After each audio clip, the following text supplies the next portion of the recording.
on the Better Sports Network. My name is Eric Balkman. I'm going to be your host. You can follow me on the X at Eric Balkman, EricBalkman. Of course, you know me from the RotoViz High Stakes Lowdown and the High Stakes Fantasy Football Hour.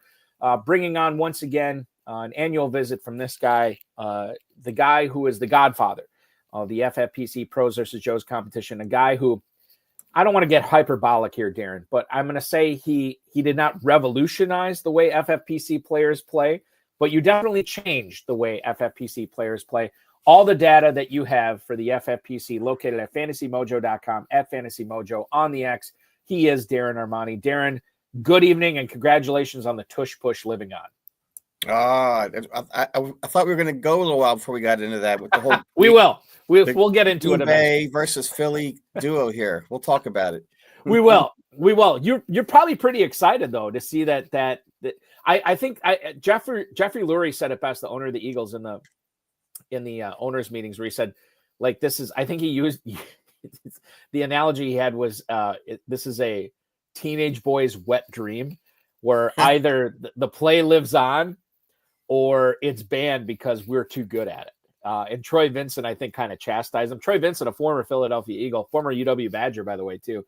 He's like, look, there's women in here. What are you doing bringing that up?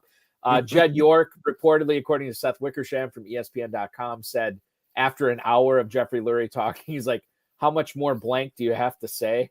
It just barely passed. It 2 more votes and it would not have passed. But the tush push lives on. We will get into that and what it means for Saquon Barkley and Jalen Hurts later on in the program. And Darren, I do want to I'll set this up for everybody here tonight.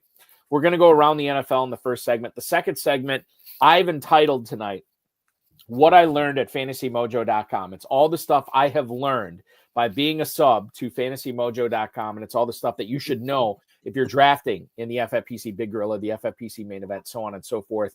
And then the final segment, we'll bring it back the running back report. So it's all running back conversation for the final segment of the program before we let you get into your early weekend here tonight.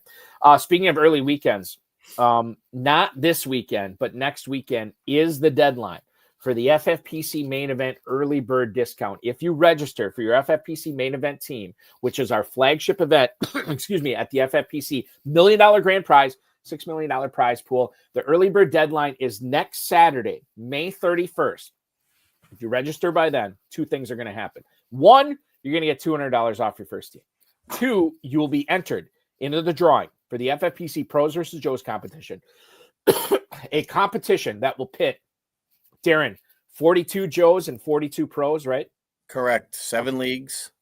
7 leagues. 1 will be a slow draft. The other 6 we will broadcast live on the High Stakes Fantasy Football Hour. We'll also have them on the Better Sports Network, so you can watch them at your convenience as well on that. And the winner of each of those 7 leagues will get a 2026 free entry in the FFPC Main Event. Each league will have 6 Joes and 6 pros. So you'll be competing against the best in the industry. You'll be competing against the best in the FFPC for free. All you have to do is register for your main event team by May 31st.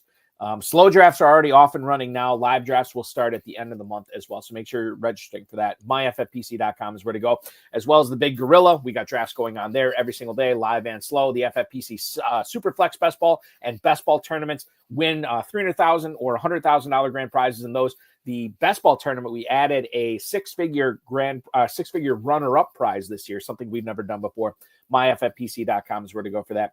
And Dynasty startups going on strong. If you want to play fantasy football 365 days a year, MyFFPC.com is where to go. Entry fees start at $100. They go up to $5,000. 1,800 plus leagues over the last 15 years. None have ever folded. That's at myffpc.com. Shout out to our producer, the man pushing all the buttons behind the glass tonight, Matt Deutsch. Let's get into it, Darren. We won't start off with the Eagles, but we will start off with a Pittsburgh Steelers conversation. The owner of the Steelers, Art Rooney II, said the team is going to wait, quote, a little while longer on Aaron Rodgers. Now, there was Ian O'Connor, I think it was Ian O'Connor, the biographer for Aaron Rodgers' book, which I don't believe was sanctioned by Rodgers. This was not an Aaron Rodgers production. This was a separate thing. So Ian O'Connor, I believe, has sort of like a non-biased look into this. He said there are a few people in Aaron Rodgers' inner circle, more than one at least, that are dealing with cancer right now. And O'Connor said that he doesn't believe this is going to be anything that's going to keep him from playing football in 2025. However, it is kind of brazen right now for us to be drafting players like Pat Freiermuth, players like Jalen Warren, Kaleb Johnson, DK Metcalf, knowing that Mason Rudolph, there's a non-zero chance that this dude is the starting quarterback week one. Darren, do you think FFPC players are drafting Aaron Rodgers as if he's going to be the Steelers quarterback? Or do you think there's still a buying opportunity for people drafting in the Big Gorilla, the Main Event, the best ball tournaments right now to get Aaron Rodgers at a discount, a guy who threw for nearly 3,900 yards, 28 touchdowns last year? Yeah, I mean, it's definitely a risk. I mean, he, beyond sort of the cancer rumors or speculate, I mean, the guy's a complete wild card. Like, you don't know. This could be like an Andrew Luck situation. Like, this could go any which way. Like, I wouldn't be comfortable drafting him. He's going as QB 30 in the best ball tournament right now. So he's like the second or third backup for teams in that format where you can sort of protect yourself. I'm not sure in the Big Gorilla where he's at. I would think maybe he's, let's see, take it. I bet he's higher. I bet he's higher than that. I think he's like quarterback 23, quarterback 24, but that's just a guess. I'm bringing up fantasymojo.com right now, just so I can check on this myself.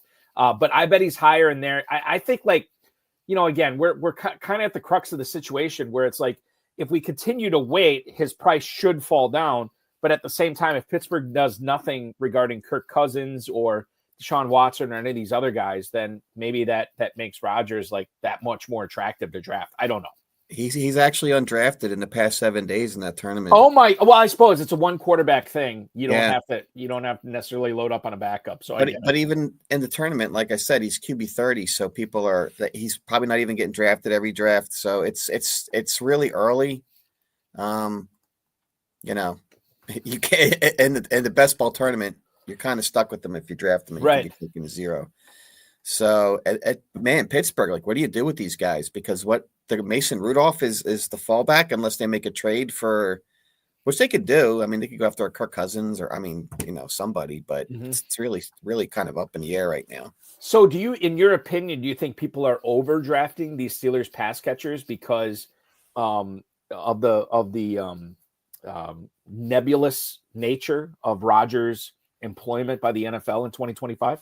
Well, they're probably going about, so the top DK Metcalf would be the top wideout, and that's a 5th round. So maybe that's as high. He could, if Rodgers signs, I bet it goes up a little bit. Maybe he goes into the 4th. But I mean, these aren't like quarterback proof players we're talking about here. So I'm not really, like, I was kind of on Freiermuth, but with the quarterback up in the air, I mean, maybe it's a buying opportunity if you know, to get him now, because like I said, they probably will go up. For what it's worth, I do sort of enjoy the projections that Mike Clay puts out. It's very comprehensive. He's got Rodgers listed as the starting quarterback for the Steelers, playing 15 games, so maybe he knows something.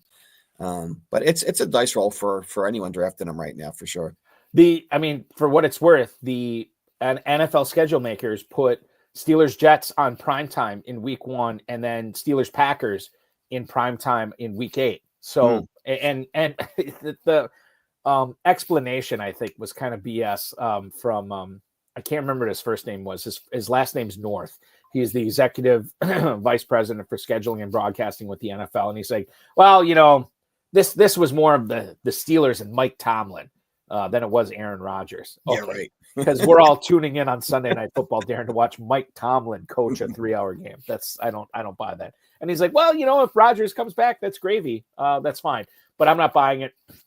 I do think buying into Steelers pass catchers right now okay, here's the thing, Darren. Maybe I should ask you this. Let's say Rodgers signs with the Steelers tomorrow. Where do you see the ADPs for Metcalf? Where do you see the ADPs for Freiermuth? Do they even go up significantly at all? Or do you think people are already drafting them as if they know that it's going to be Rodgers and not Mason Rudolph? I think if you're drafting them, that's your assumption. But I don't think people are like targeting them. They're just sort of, you know, getting their exposures. building out their portfolio with these guys. But I could see Freiermuth going up higher. But, He's maybe an a couple interesting. rounds. Yeah, he's an interesting guy because we know what he's capable of, and we also know that he would probably be the number 2 pass catcher on this team, right? Ahead of Roman Wilson, ahead of Calvin Austin. Mm-hmm. And we know that number 2 pass catchers, even as a tight end, they play in fantasy. And so I think Freiermuth is very interesting, especially if we get that warm, fuzzy feeling of Aaron Rodgers now under center for Pittsburgh. I think that gives us a lot more confidence drafting Pat Freiermuth than the Mason Rudolph experience, which we're currently undergoing. Adam Hahn, by the way, on YouTube, NFL schedule makers have a fun sense of humor. And that's true. They do. And I think you have to in order to put together, and they can flex out a lot of these, Sunday games and get into good matchups later on in the season. Bill Hollywood chiming in. He drafted Freiermuth thinking at the worst, Aaron Rodgers would be the quarterback. What's the best at that? I think like Aaron Rodgers playing quarterback for the Steelers, that'd be the best right now, Darren. The worst is Mason Rudolph coming out there week 1. Right. Yeah. And Rodgers likes his tight ends too. So, I mean, that's not really. Yeah. I think that argument is a little, here's the thing. It's a chicken or the egg theory because for the longest time in Green Bay, except for the Jermichael Finley years before he got that neck injury, Green Bay did nothing at tight end. They had Bubba Franks, who they utilized the first round pick. That was more Brett Favre than Aaron Rodgers. But Robert Tonyan, and all these also rans. It just Jared Cook.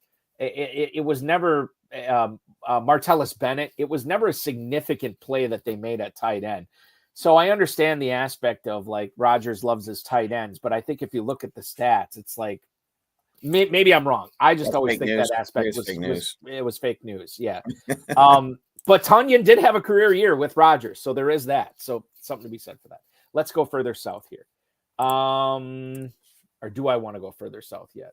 No, I'm going to skip Miami. We're going to get to Miami in the third segment. Let's go to New York. Aaron Glenn, the new head coach for the New York Jets, told reporters he plans to give Garrett Wilson the football, quote, as much as possible. Now, Darren, I think speaking of fake news, I think there's a narrative out there that Garrett Wilson disappoints fantasy owners each and every year. And we investigated this on this show. I think it was this show a few weeks ago. And I looked at okay, let's see what Garrett Wilson has done so far in his career. 83 for 1,100, 95 for 1,000, 101 for 1,100. 14 total touchdowns. So the touchdowns, maybe that leaves a little bit to be desired. But, those raw numbers for receptions and yards, playing in every single game the last 3 years, he has gotten no fewer than 147 targets. I love this for Garrett Wilson. I think, if you're disappointed with Wilson, you probably overdrafted him. And even if you overdrafted him, you're probably pretty happy with this. I think there's a narrative out there with Garrett Wilson having burned FFPC players over the years, and I think it's false. I think this guy has put up really good numbers, not eye-popping numbers, but I think if you look at what he has been able to do, he has helped your fantasy team, regardless of where you picked him. And I think, again, we have a new quarterback, new OC, new head coach, new offense, new everything. I feel like the sky's the limit for Garrett Wilson right now. If we look at the Big Gorilla ADP, courtesy of your website at fantasymojo.com, wide receiver 14 at the 303. If you go running back to kick things off, if you go wide receiver, running back, or running back, wide receiver, even if you go wide receiver to start your draft, I'm loving Garrett Wilson. I'm probably going to have a lot of them this year. Yeah, that's a great price. Third round, he might have been like a first rounder last year from what I recall. Well, Darren, here's the great thing about your website. We don't have to try to recall that. We can look back at the ADP, and which I'm going to do right now. If we look back at the main event, and I'm going to go with before the opening games, which we'll get to in a little bit. But if we go back to the opening games of the main event, Garrett Wilson, this is prior to the Thursday night game, the Friday night game, wide receiver 7 at the 110. Yeah. And then he proceeded to put up 101 catches for 1,100 yards and 7 touchdowns. And now this dude is an early third round pick. Hashtag make it make sense. I love this pick here. and they've got no one else to throw to. So, I mean, Aaron Glenn, like he doesn't really have a choice but to just, throw it to Garrett Wilson all day. But it could be, I mean, he's probably paid off his ADP, but as a league winner type of deal, he hasn't really done that. I'm looking at what he did sort of during the FFPC league playoffs and sprint. I mean, it was like 9 points, 18, and then 14, 11, and 19. Not blowing your socks off. He had his best games were earlier in the season. So you know how they have that recency bias of they'll remember how their season ended the prior year. And if you were, a Garrett Wilson owner, he probably didn't, do anything spectacular for you. People remember like the blowout, late season performances, and that'll carry over. But yeah, third round. I probably would want him over like Ladd McConkey, who's going earlier. Let's do this, Darren. Let's do a would you rather, one of the staples of the high stakes fantasy football hour. Let's go back and dip into this. Would you rather draft Garrett Wilson or T. Higgins? Garrett Wilson. Would you rather draft Garrett Wilson or Jackson Smith and Jigba? Garrett Wilson. Would you rather draft Garrett Wilson or A.J. Brown? I know this is tough, you being an Eagles guy. I still probably go Garrett Wilson. I love A.J. Brown, but that guy, he's very streaky. Well, we saw it towards the end of the season where he disappointed a lot of his fantasy owners. It was tough. And I just I don't foresee the low floor that A.J. Brown exhibited in December last year with Garrett Wilson. I mean, maybe it happens, but I don't see it. Yeah, I mean, that tier is kind of flat in drafts. Like once you get past Nico, then Drake London, and then it's kind of like a hodgepodge. Like you could go a variety of different ways. There's sort of a tier break. What did you say? Did you say you would take Garrett Wilson over Ladd McConkey? I kind of feel like I've been in that situation many times where I'm like looking at Ladd McConkey and I'm not feeling like this guy is like a mid-second round talent. Mm-hmm. Like again, he's a guy who went bananas in the playoffs. Yeah, but you got to go full season. And not to say like I'm anti Ladd McConkey, but let's look what they did. They already had Quentin Johnston, right? But they invested in Trey Harris, who could be the Robin to his Batman, could be the Batman to his Robin. We don't know. They invested their first round pick in Nomari and Hampton after already signing Najee Harris. So you have Harris, Hampton, and Trey Harris in there, and then they got a tight end too. Am I right?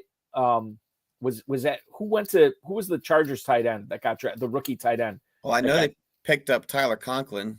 Oh, Conklin. Yes. Conklin is on the team. I thought they got a rookie tight end too. It wasn't Arroyo. It wasn't Mason Taylor. Rondé Gadsden. That was the rookie tight end that they picked up, which, I mean, maybe he doesn't make a big dent in year one, but at the same time, and I don't want to turn this into a Ladd McConkey discussion, but think about all the things that had to go right for McConkey last season, especially at the tail end when everybody, like to your point, Darren, recency bias. And now they added all these guys on offense on a team that, with Greg Roman and Jim Harbaugh, where they're going to run. So, yeah, I think the case for Garrett Wilson over Ladd McConkey is pretty clear. The last one I'll ask you, would you rather draft Garrett Wilson or would you rather draft Drake London? I mean, I'm going Drake London in that case, but I am with you. However, I could probably be persuaded the other way. It's besides the point because Garrett Wilson's ADP 303, Drake London 206. That's massive when you consider how early in the draft that is, and we're taking Garrett Wilson over all these guys. We'll see how the ADP shakes out on Fantasy Mojo over the next week or so to see what kind of a dent we have made in the FFPC player's mind and see how far we can get Garrett Wilson up there. But I think he's going too low right now. Ben Johnson said that Luther Burden missed yesterday's practice with a soft tissue injury. Darren, this is a fun one that we're going to talk about. Not that we're rooting for injury here. We never do. But I think Luther Burden's presence in Chicago is extraordinarily interesting because of how they acquired him, because of the talent they already have in the roster, and because of who they drafted ahead of Luther Burden this year. Ben Johnson takes over as head coach there. The first two picks, and I'm not saying he made these picks, but the first 2 picks that were made for the Bears under Ben Johnson's head coaching tenure were a pass-catching tight end, well, sort of a do-it-all tight end, in Colston Loveland, 10th overall pick of the draft, and then Luther Burden, who I believe was the 39th pick of the NFL draft in the second round. Right now, according to your website, when we look at the Chicago pass catchers, we have DJ Moore at the 406. We have Rome Odunze at the 708. We have Luther Burden at the 1010. Colston Loveland at the 806. Again, this is tight end premium scoring. What do you make of Burden? And like, you know, I don't want to overrate this soft tissue injury at the start of the season, right? Because it's May, right? We have so much time for this to get right. But I'm always leery about these rookies that have these injuries at the start of the season. I'm like, God, I wonder how that's going to bleed into training camp, the preseason, and regular season. I don't know. But what do you make of the current ADP for Chicago Bears wide receivers when you look at Moore in the mid-4th, Odunze in the mid to late 7th, and then Burden at the end of the 10th? Do any of those strike you as like too high, too low right now among those 3 wide receivers for Chicago? I mean, it seems who was the team last year? There was like 3 receivers sort of bunch. It was Tank Dell, it was Nico Collins, and it was I forget who the other guy, but there's always like the odd man out in these situations, right? Yeah. You would think it would be Burden. I mean, 10th. I think all of these rookies right now, the prices are maybe a little higher than. Oh, it was Diggs in Houston. That was the other one. Yeah. So Diggs, those are way high. Well, here's the thing. Wide receiver 15 was Collins, 26 was Diggs, 29 was Dell. This goes back to the whole, and I always bring this up with the Dizzle, Dave Gerzak, co-founder of the FFPC, way back in the day when you saw within the first 4 rounds of FFPC drafts, you had Rob Gronkowski, Aaron Hernandez, Brandon Lloyd, and Wes Welker all going in the top 4 rounds. And he's like, look, one of these guys is going to bust. I don't know which one, but one of them is going to bust. It ended up being Brandon Lloyd was the bust. Last year, the bust, I guess, I mean, all 3 of those guys missed time due to injury. It was probably Diggs because he tore his ACL, and Tank Dell didn't get hurt till the end of the season. But now you look at to compare the Chicago thing, and we obviously don't predict injuries. We can't predict injuries. But when you look at it right now, and I think your assertion here, Darren, is not all 3 of these guys are going to pay out on 4th, 7th, and 10th round ADP. So 10th round for Burden, I mean, you're going to have to start the guy too. Like you're going to be kind of guessing early on in the season. Well, Odunze, you expect to take a step forward because it's his second year, and you know where you get with DJ Moore. So do you want to spend, your 10th round pick? It's an upside pick. It could pay off, but yeah, I don't know. Again, he's another guy, like you probably want some of them in your portfolio, but he may or may not be. I don't think he's going to be a target for most people. It's like, who else goes around 10th round? So you're talking Josh Downs, Michael Pittman, and so maybe he's not that bad of a reach in the 10th there. I mix them in, but it's really DJ Moore, and if you believe in the Chicago offense, you're probably chasing Odunze and DJ Moore. And in fact, I don't think this is something that I published recently, but when I look at the most popular stacks in the best ball tournament, number 1 is Kyler Murray and Marvin Harrison, but Odunze, Kaleb Williams is number 3 overall, is the most popular stack. So people are on this combo, so they believe in Odunze, not so much Burden. I'm not sure where he falls in the whole situation, but so I want to bring up in there, Seth Wickersham from ESPN.com has a book coming out within the next couple of months called, I think, like American Kings. I think it's what it's called, but it's all about American football quarterbacks, college and pro. And there's fascinating stuff in there about Kaleb Williams, about how, and again, we're just getting Kaleb Williams' side of the story, but how Shane Waldron and Matt Eberflus, they weren't watching film with him. Now, we saw in Hard Knocks last year that Eberflus was watching film with Kaleb Williams. Did that continue into the regular season? According to Williams, no. And he would just watch film not knowing what to watch for. If that's the case, and I think Adam Levitan was making this point on the Establish the Run podcast the other day, like, if they're not watching film with Kaleb Williams, are they even doing a good job coaching up DJ Moore?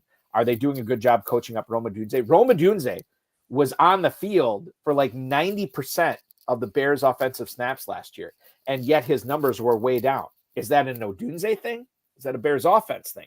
That's what we have to sort of suss out here and figure that out. Now, counter to that, you already have more in Odunze. You already paid Cole Kmet $20, $40 million, whatever it was. And then your first 2 picks are Burden and Colston Loveland, not in that order. To me, and knowing the success Ben Johnson has had with his slot wide receiver in Detroit and Amon-Ra St. Brown, and knowing that he has publicly come out and said, my offense, the slot receiver is paramount to success. I'm paraphrasing there a little bit. And knowing, Moore is locked up for several years yet, and so is Odunze. But the fact that they knew that they had these guys, pedigreed guys, and they still went out and got Bird. They still went out and got Loveland. I wonder how much emphasis we should be putting on that in their ADP, Darren. Maybe we should be giving the benefit of the doubt to Loveland, the benefit of the doubt to Burden. It's at the point in rookie drafts, and I still got a few left, where I'm like ticked off if somebody takes Burden in front of me, because I don't know if he's a good pick for 2025, but 2026 and beyond. I mean, if he's in the slot, which he played in the slot at Missouri 80% of the time plus, like I just think that this is going to be a huge addition for Chicago, and maybe FFPC players are underrating him, at least in redraft leagues, drafting him at that 10-11 turn. And wasn't Kaleb Williams the most sacked quarterback, or he was definitely up there? So 68 sacks last year, most sacked quarterback in the NFL. Yeah, so you need time to throw the ball too. So we'll see. They've addressed the offensive line position too. Again, I think I am, and I kind of was. I fell for the bait last year, and I was wrong on a lot of it. But I think once again, I'm chomping at the hook in the water of Ben Johnson as the dangling worm, right? And I'm chomping at it because I think he could be the panacea, along with the offensive line that Ryan Poles has put together. I'm more bullish than bearish on the Bears season. Adam Hahn on YouTube. Kaleb had a terrible setup as a rookie and still had the 10th best rookie season for a quarterback. The other point I will bring out, Rich on YouTube. Did you guys see the Patriots film of draft day and Chicago trying to get their TreVeyon Henderson pick? Bears running backs are a trap. And I'll be honest with you, I have not been targeting. We talked about the pass catchers here, Darren. I have not been targeting Swift really at all. I know how unsuccessful he was when Ben Johnson was the OC in Detroit. But Roschon Johnson, to me, is interesting for the Bears, knowing that Ben Johnson used 2 running backs in Detroit, knowing that they only have 7th-round pick Kyle Monangai behind Johnson and Swift, knowing that you can get Roschon Johnson in the FFPC Big Gorilla right now as running back 57 in the mid-14th round. I know that there's rumors that they could trade for Breece Hall, and there's other rumors out there that the Bears might be looking to add to that running back room. I'm not necessarily buying it. I'm down on Swift, man, but Roschon Johnson in the mid-14th, I don't foresee greatness there, but I do foresee an opportunity. Yeah, I mean, that's a good price if you're playing the 0 RB game. He's one of the guys that you want to scoop up. So, I mean, if he's going to be like the David Montgomery sort of parallel, there's a good argument for that. But we'll see with Swift. Like when Swift was with the Eagles, he had a few nice games. But yeah, I guess the argument is they didn't draft anybody else. So, right. Just kind of manage your expectations. He might be a roster clogger. Like, when are you going to start him? If you're depending on him, it could be trouble. Right. And like the thing is with me is like, once I start looking at running backs after the top, say 40 are off the board, I'm just stashing. I'm just like, give me the injury away type guys that play on good offenses and that would be the guy if the starter ahead of him gets hurt. And I think Roschon Johnson, he definitely fits the bill in the 14th round. So will I know when to start him? Yes, because if Swift is healthy, I'm not starting. That's basically what it comes down to. And he could be a roster clogger. You're right. I mean, if Swift plays 16, 17 games this year, then yeah, it's a mistake. But it's a mistake I'm ready to make in the 14th round. Okay, let's get into the tush push here. Adam Schefter and Diana Rossini from The Athletic and Schefter from ESPN. reported prior to the NFL owners voting on the tush push, they expected the play to be banned. That didn't happen. 22-10 was the final result. The NFL owners needed 24 votes to ban the play. They only got 22. And now the tush push lives on. I don't know if there's fantasy fallout from this. I think that this gives you a boon for Jalen Hurts. I don't know how big that boon is. If you look at quarterbacks right now in the FFPC Big Gorilla right now, the top quarterbacks off the board, Jalen Hurts is fourth. So you're still seeing Lamar Jackson, Josh Allen, Jaden Daniels in front of him. Hurts is nearly a full round behind Daniels. I think the safety of knowing that the tush push lives on, I don't think that bumps Hurts up that much. Maybe it separates himself from Joe Burrow a little bit. Saquon Barkley was already going at the 104. So the fact that he's not getting these layup touchdowns, Darren, I don't think that this really affects his ADP. This is more of an NFL talking point than a fantasy talking point. Do you see any difference between Hurts, Barkley, anybody else, any of the stakeholders in this tush push non-ban? Well, I think to begin with, it was a bit of sour grapes that they want to get rid of the play just because they figure they couldn't stop it. So I'm sort of in that camp. But I want to know about this conspiracy that the NFL encouraged the Packers to be the scapegoat to submit the All right, so I have some insight into this. And Mike Florio kind of doubled down on what I've been hearing. Because the Packers don't have an owner, they have Mark Murphy, who is the essentially the president of football ops. He's not the GM. He is not the owner. He is the guy that everybody answers to. But it was easier for the Packers to nominate this. Apparently, and again, this is Mike Florio reporting this. I know he's way more tuned in than I am.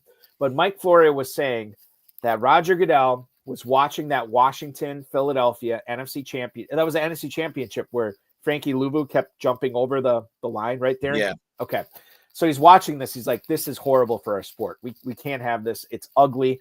Mark Murphy on the record has said that this is not a football play. It's not good for the game. A lot of the people who are against it have cited the injury risk. And when you delve into it, if you look for injury data on this, I haven't really seen a whole lot of injury data saying like, yeah, this is bad for the game. All these people are getting hurt on this. So to me, that was kind of a false narrative.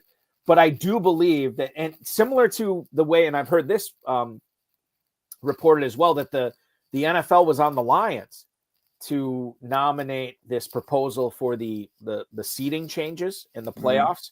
And the Lions, once they saw that they were not going to get the support for the seating changes to just be 1 through 6, regardless of division, they dropped that proposal. The Packers did not. The Packers doubled down on it.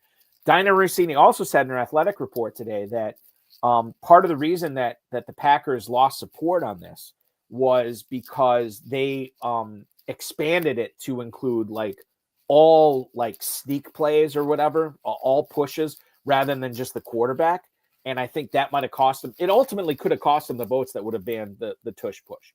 So conspiracy theory, yeah, maybe. I have no doubt Roger Goodell was in the ear of Mark Murphy, who's retiring. He gives 0 Fs after this season because he's done, and Ed Policy takes over for the Packers. So I get it. That the Packers are an easy team to make sure that they push forward on this. I am sort of like, I can't believe we're getting this deep into it, but it's interesting at least. I am neutral on the play. If you want to ban it, okay. If you don't want to ban it, I don't care. What I think is interesting, Darren, and this is the hill I'll die on. The Eagles, can we agree, are the most successful tush push executors in the league, right? Yes. Nobody almost better. To their own detriment, I would say. Why is it almost to their own detriment? Because it's so successful, they keep doing. I do have concerns. Last year, this is my fantasy spin. I was way in on Saquon last year because I figured one of the reasons why they were getting him was because to minimize the damage that Hurts could potentially take by continually running this play. And it's not so much in the execution of the play. It's what you saw in the playoff game. People get frustrated. They start jumping the snap and they start taking cheap shots. and you're putting your most valuable player sort of at risk. That's out of your control. You can't script that in a play. So, but now I think so. I was very in on Saquon last year, and it worked out, but it worked out for the wrong reasons. And I'll say this is the reason why. Half of his touchdowns were from 20 yards or more.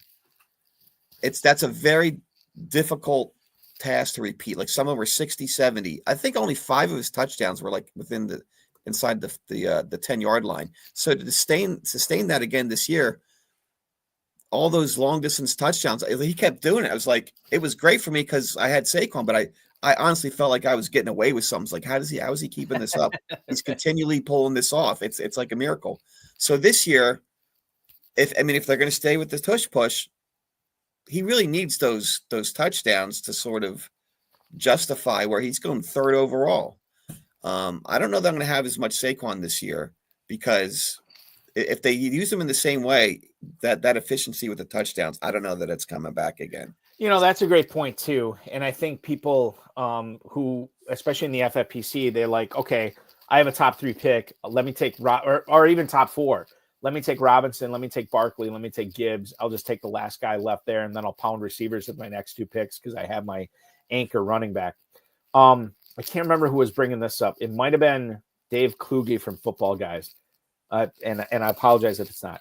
Barkley already has torn his ACL. He had how many touches last year, Darren? I mean, it was 300 plus, right? Yeah. It had to be. It was in the 400s. 400, yeah, 400 plus. And he's 28 years old. I do also have misgivings of using an early round pick on Barkley. I don't want recency bias poisoning my mind of what's going to happen in 2025. We'll get into Will Shipley later on in the show because I definitely want to ask you about him. Last point I'm going to make on the tush push from a non-fantasy sports talk radio angle. 22 teams voted against this play. There are 32 teams in the NFL. 22 of them said, we want them gone. We want this play gone. Dallas, Washington, and New York all want it gone. They all share the same division as Philadelphia. To me, that's no surprise there. Here's what boggles my mind, man. And I'll bring this up with 32 owners, all 32 owners voting that they're fine with their players playing in the Olympics in 2028 for flag football. That to me is counterintuitive to keeping your players healthy. Yeah, they probably won't get hurt, but what if they don't? The tush push. The Eagles are world champs. They are the best at running this play, and only 10 teams, or excuse me, only 22 teams want to see this play continue. What I mean, like, if they're voting for the good of the game, great, more power to them. I don't trust the owners. I've seen too many shady stuff from the owners over the years to think that they're doing that. What happened to voting with your own self-interest?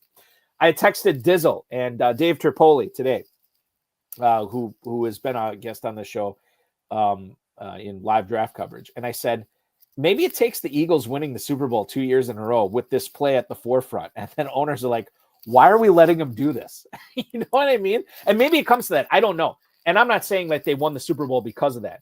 But I'm saying nobody runs this play better. Nobody runs this play even to a successful level.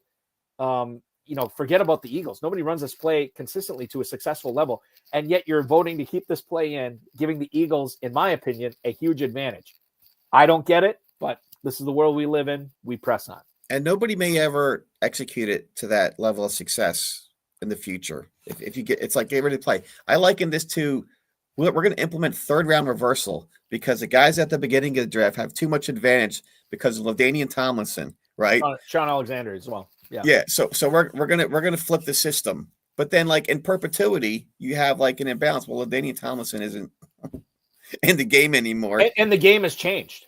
The game has changed. And I don't want to get 3rd round reversal in this, but I will say, I think it was Adam Hahn on YouTube right now. He also said, they're successful at this because they have a quarterback who squats 600 pounds. Yes. They have a really good offensive line. Are the Eagles, the way that the NFL is set up as far as salaries and contracts and the salary cap goes, are they set up to always have a dominant offensive line? Are they always set up to have a quarterback who is going to consistently be squatting 600 pounds? And you can knee-jerk reactions are usually a bad thing. And to me, this would have been a quasi knee-jerk reaction to the tush push because in a few years, Jalen Hurts they may not want him taking those hits anymore. They may not want to expose him to potential injury of Frankie Luvu jumping over the top, right? And drilling him. They may not have a good who was the center this past year that took over for Kelsey? He was pretty good. Cam Jurgens? Cam Jurgens, yeah. Cam Jurgens, pretty good center, right? They may not always have a good center to do this. So I think eschewing knee-jerk reactions for continuity, makes more sense. But I also still am baffled that it was 22-10 in favor of keeping the tush push and 32-0 in favor of putting your NFL players at risk in flag football in the Olympics. I'll never understand it, Darren. Yeah. Okay, moving on. George Pickens is maturing, according to Cowboys head coach Brian Schottenheimer. Boy, that's weird to say. Cowboys head coach Brian Schottenheimer. Pickens no longer on the Steelers. He's going to be on the Cowboys as the second banana to CeeDee Lamb. This is a situation that I think Jake Ferguson owners did not want to see. Pickens has moved up to wide receiver 29 at the 604. We know what this guy is capable of when he is running hot, when he is running pure, when his head is on right. The question is, Darren, to you, has the juice been worth the squeeze for you drafting in FFPC leagues, knowing that you have to soak a mid-sixth round big gorilla pick into getting Pickens on your team? A guy who's the number 2, perhaps number 3 receiving option for his own team. He's wide receiver 29, going ahead of guys like Jameson Williams, Chris Godwin, and Jerry Jeudy right now. I mean, I love the landing spot, and I love the talent. So, I mean, that's just coach speak. He's maturing. He's got to say something positive. But it's a great fit. I'm buying him. I bought him in the hardway draft. I think I took him in the 6th round. And I'm looking at my charts that when you click on my ADP pages, you click on the player, you can see all the draft spots. You can see a scattergram. He went into 3rd round last night in the draft, which is crazy. I'm not doing that, but I'm a believer. The Cowboys offense is, man, that's a great spot for him, especially with CeeDee Lamb on the other side. So perfect. And it's better for him to be the number 2 wide receiver in Dallas than the number 2 wide receiver in Pittsburgh, obviously. Absolutely. Pickens is going at the 604. Devonta Smith, 507. He is wide receiver 25. George Pickens is wide receiver 29. Mr. Bakes-A-Lot wants to know, Darren, who would you rather have in FFPC leagues this year? Would you rather have Pickens or Devonta Smith? 2 guys who are the number 2 option for both of their teams in the NFC East. Yeah, I mean, right now I'm probably still taking Devonta Smith. I think week to week he's more of a consistent performer, but Pickens could have some crazy spike weeks. They both have crazy spike weeks. To be honest with you, between Devonta Smith and AJ Brown. But I guess there's, as much as we love the landing spot, there is still a bit of an unknown as to what's going to happen. Right. And Devonta Smith has the proven track record. You know exactly what they're doing. It's just a funnel offense to AJ Brown and Devonta Smith. So the production's not as much a question. I think a more fun question here is Pickens versus Jameson Williams, because these guys are both spike week players. They're both going in the mid-6th round. I mean, to me, they both play on elite passing offenses. You think about how good Detroit is going to be at running the football. And I think Detroit is the better offense overall, but they're going to be better at running the football than Dallas. So I think if you just look at the passing offenses between Dallas and Detroit, they are fairly similar. Who would you rather have between Pickens and Jameson Williams this year, Darren? I think Pickens. I mean, not to be cliche, but I think Jameson Williams is one of those better and best ball type of guys. Mm-hmm. Like, I don't know what to expect week to week when I plug him into my lineup. I don't think I've drafted him yet this year. Darren, do you know offhand how many receiving yards Jameson Williams had last year? I could look it up. Don't look it up. Don't look it up. Just I'm going to say, take a guess. I mean, he probably had some big game. I'll say 950. Okay, I think that would have been, before I knew the answer, I thought that would have been an aggressive guess. He had 1,001 receiving yards. Yeah. Okay. That I mean, I wouldn't say blew my mind, but that really caught me. I'm like, Jameson Williams was 1,000-yard receiver last year. And I guess Detroit just waxed everybody. But the other thing to keep in mind about Detroit this year is they, in my opinion, I don't know how the schedule guys have crunched the numbers out. In my opinion, they have a top 3 toughest schedule in the NFL, which means they could be playing from behind in some games, which means that St. Brown and Laporta and Williams are getting more attention, even Gibbs in the passing game, and maybe less focused on Montgomery too. So I think that's something to be aware of.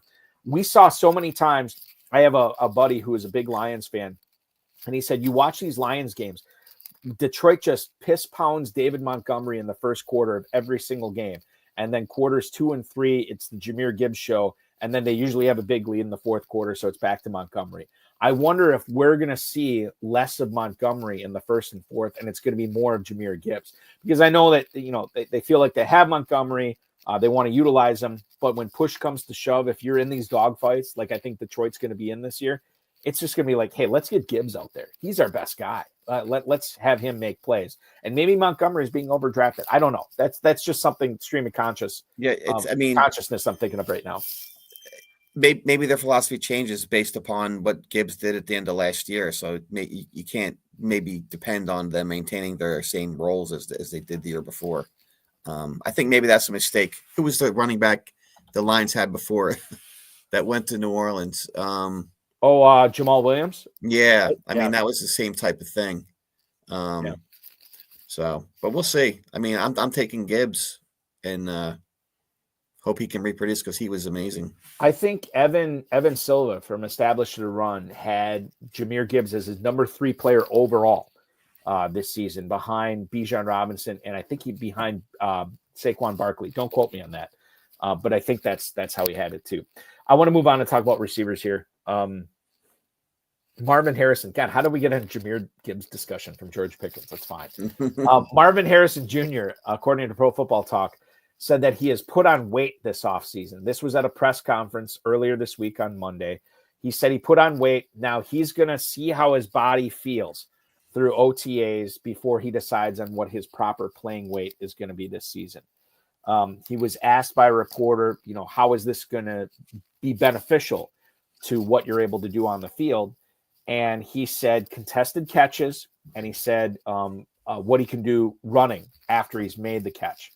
This was one of the most pro-ready receivers we've seen in recent years in the NFL draft. And as much as he disappointed players last year, myself included, and perhaps I just overdrafted him because he's a rookie wide receiver. What am I doing taking him at the end of the first round or the early second round? Darren, he had 885 yards and 8 touchdowns in what I think is mostly a frustrating year for the Cardinals, for Marvin Harrison owners, for Kyler Murray owners. Like, this is what he did in a bad year in his rookie year, 885 yards and 8 touchdowns. And you say, oh, this would be a nice buying opportunity for Marvin Harrison, knowing that he went so high last year. And when I couple that by saying, oh, Marvin Harrison, late first, early second round pick in 2024, he is at the 308, wide receiver 16 in 2025 in the FFPC Big Gorilla, according to fantasymojo.com, your website. Is this not a smash pick? I mean, considering where we were taking him last year, considering what he did in his rookie year, to get 2.5 rounds of value that high up in the draft. I mean, where am I wrong here in this? Like, if Harrison is available in the mid to late third round, you have to be taking him every time. Well, you got to consider what the other options are. So he's around Terry McLaurin, Devontae Adams, and Tyreek Hill. And it's great that he bulked up and now he's a little more jacked. The question is, are they going to put him in a better position to have success as well? I mean, and maybe that's part of him bulking up, like you said, with the contested catches. If he had so many 50-50 balls, if that was their game plan and he wasn't capitalizing on them. But people are paying the price they would pay based on last year's production. So if you think the production is going to be better, then maybe it's a good deal. But again, it's it comes down to the draft of what's available when you pick. He's probably a guy. I don't think I'm targeting him there with these other guys around him. I'll want to mix him in, but okay, you'll mix him in, you'll sprinkle him in. Let's say you have one team in the FFPC this year. Are you taking Marvin Harrison or Terry McLaurin? I'm probably taking Terry McLaurin. Okay, I would take Harrison. Harrison or Devontae Adams? I'll probably take Harrison. I would take Harrison there as well. Harrison or Tyreek Hill? I'll take Harrison. I would too. And like Tyreek Hill, not that I want to turn this into a Tyreek Hill conversation. Tyreek Hill is going in the mid third. He's one of those rare electric wide receivers that, in today's NFL that's predicated on big plays. I could see him falling. Could you see him falling up until, when drafts end in early September? He could. Well, I mean, he's been some drafts. He's been going in the 4th round as well. So people are down on him because sometimes he's disgruntled. He's got the age factor. He's got hand surgery, but he could be a great steal too. I mean, you could see him having a great year. That's within the range of outcomes for him as well. But there's a lot of flags. You could get arrested before a game again. Anything can happen. Well, I wonder, like, I don't know. Hill is really fascinating. Darren, let me throw this at you. I had I was in the KFFSC. It was a dynasty league, and I had a guy, I think it was Bob Hogan. Shout out to Bob Hogan, great owner. There were other pieces involved in this trade, if I remember correctly, but it would have been my Pearsall going to him for his Tyreek Hill, and obviously there's more coming back to me as well. I turned it down. I always look back to FFPC legend Rob Vieira, and he always said, like, always acquire ascending assets, not descending assets. Hill is a descending asset. I haven't looked back on it too much, but when I think about it, I feel better about having Pearsall on my team going forward than Tyreek Hill. Yeah. This is dynasty too, not redraft.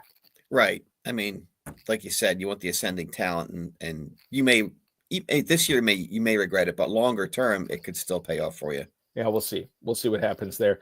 The other thing I wanted to bring up is Travis Hunter. Let's talk about Travis Hunter.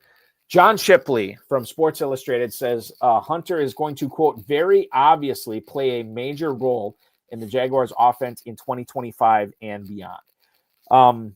So a few things here. And I have heard a lot of people talking on podcasts about how the Jaguars offense is one that you want to target this year because they're on the come up, right? You have James Gladstone putting the roster together. You have Liam Cohen coaching these guys. You have Gladstone coming from the Rams, F them picks sort of mentality, and they trade up to get Travis Hunter. You have Liam Cohen, who took over seamlessly from Dave Canales as the OC in Tampa last year, and now he's the head man in Jacksonville. He's inheriting Brian Thomas. He's inheriting Travis Hunter. They went out and grabbed, and we'll talk about Bashal Tutin and LaQuint Allen, Travis Etienne, Take Bigsby later on. But when you consider Travis Hunter as the second wide receiver on this team, I am unsold right now. And maybe I could be sold on this. And he probably is the leader in the clubhouse to be the second pass catcher for Jacksonville this year. But I really like Brenton Strange with no Evan Engram there. Travis Hunter is being drafted, Darren, wide receiver 26 in the FFPC Big Gorilla right now, as a mid to late 5th round pick. This is Metcalf, Devonta Smith, Cortland Sutton, Zay Flowers category. Where do you see Travis Hunter this year at that price? Is that a buy for you? Is that a sell? Not a buy or sell. Is that a target? Is that a fade? How do you feel about Travis Hunter at the 508 right now, knowing what we know? Well, you got to figure Brian Thomas is the alpha. So, but that's in the draft, that's probably a reasonable price. It's worth the risk given the upside. But now you got to consider the game theory aspect to it. If you're talking Big Gorilla, you're talking tournament, and people have been drafting since February. And this is not to plug my website, but this is another thing you can do. If you go to the ADP page, Travis Hunter's 5th round. Well, click on his name and you're going to get a chart of where he's been selected over the course of the tournament. He was going in the 13th and 14th round in February. Mm-hmm. So as far as the Big Gorilla goes, you're paying a 5th round price for an asset that other teams, they were getting him in, between the 11th and the 14th round for over the course of a month. So I probably am in the best ball tournament. I would probably go for some Travis Hunter, but in the Big Gorilla, I'm less likely to pay that price, knowing that the teams I'm competing against for the $1 million up top got him at a way reduced price. I mean, that was a they weren't even sure he was going to play wide receiver when they were drafting him. They were they were taking a risk, and now they're going to get paid off handsomely for that risk. In KFFSC drafting, I think it was a Super Sunday draft where I drafted on Super Bowl Sunday, and I took Hunter, I think in like the 9th or 10th round. Just be like, okay, well, if it hits, it's great. Mm-hmm. If it doesn't, whatever. But you're right. For people that were drafting in the FFPC back in February or early March before he got drafted by Jacksonville, they got better deals on him. Now, I have seen this before too. I look back to speaking of Tyreek Hill, however many years ago it was where Tyreek Hill had the domestic stuff that was on his ledger, and people were wondering, like, is this guy ever going to play football again? And so then he fell to the 8th, to the 9th, to double-digit rounds. And then lo and behold, nothing happened. He ended up being like a 3rd round, 2nd round pick or whatever it was in the main event in the FFPC when the season started, and it wasn't a thing. I don't remember a Tyreek Hill team winning the whole thing, but that doesn't mean that's bad process for you. And I think you've already alluded to this. If you're looking at Travis Hunter in the Big Gorilla, knowing drafts have been going on for the last, 3 months or whatever it's been, you are finding somebody else there, not necessarily because you believe Travis Hunter is going to be a bust, but because it doesn't behoove your team to try to win $1 million. It doesn't behoove them to take Hunter here because you're kind of putting yourself behind the 8 ball if you do that. Right. And it could still go up further. I mean, if you figure they're going to play him in the preseason because he's a rookie. So he has room to move up even more. But it depends on your perspective. Only one person's going to win $1 million. So you're like, okay, maybe sometimes I don't pay attention to that. But, man, 14th round, that's some people got a great deal on that. But it's more of a tiebreaker type of thing. If I'm deciding between Travis Hunter and some of those other guys we talked about, that's a piece of the puzzle. There's so many factors you have to consider when you're making these draft picks. Adam Hahn on YouTube says, sounds like Hunter will be mid-4th by August. There's a non-zero chance of that happening, Adam. That would mean him moving up basically a full round. The thing is, Darren, and we've seen this over the course of however many years you've been doing it, decades really. This guy makes a few plays in preseason. One full round from the 5th to the 4th, that's nothing. He could move up even higher than that. People, like we said, recency bias. Yeah. People react quickly in drafts to spectacular play in the preseason. If you want to cash in on value right now in the FFPC main event, maybe better value on Travis Hunter than you'll get in September, play the FFPC main event. It's our flagship event over at myffpc.com. A $1 million grand prize, $6 million plus prize pool. Time is of the essence. You have 9 days to sign up for this to get in on the early bird deadline. Now, what is the early bird discount? You'll get $200 off your first team. You'll be entered into the FFPC Pros versus Joes Challenge, which Darren organizes every year. You'll have your chance to win a free main event for 2026 if you're able to beat 5 FFPC Joes and 6 FFPC Pros in the Pros versus Joes Challenge. We'll broadcast those drafts live on the FFPC socials as well. So now is the time to get in. myffpc.com. You want to draft, you don't want to wait till the live drafts start at the end of the month. Slow drafts are already running out. Again, and you get one ping pong ball and the lottery for Pros versus Joes for every team you enter. Right, exactly. So if you enter 2 teams, you're going to get 2 ping pong balls as opposed to 1. You enter 3, 4, it goes on so on and so forth, right? So the more teams you enter, the better chance you have at that free main event entry next year. And quite frankly, more chances to win the $1 million in 2025. Yeah. Who wouldn't want that?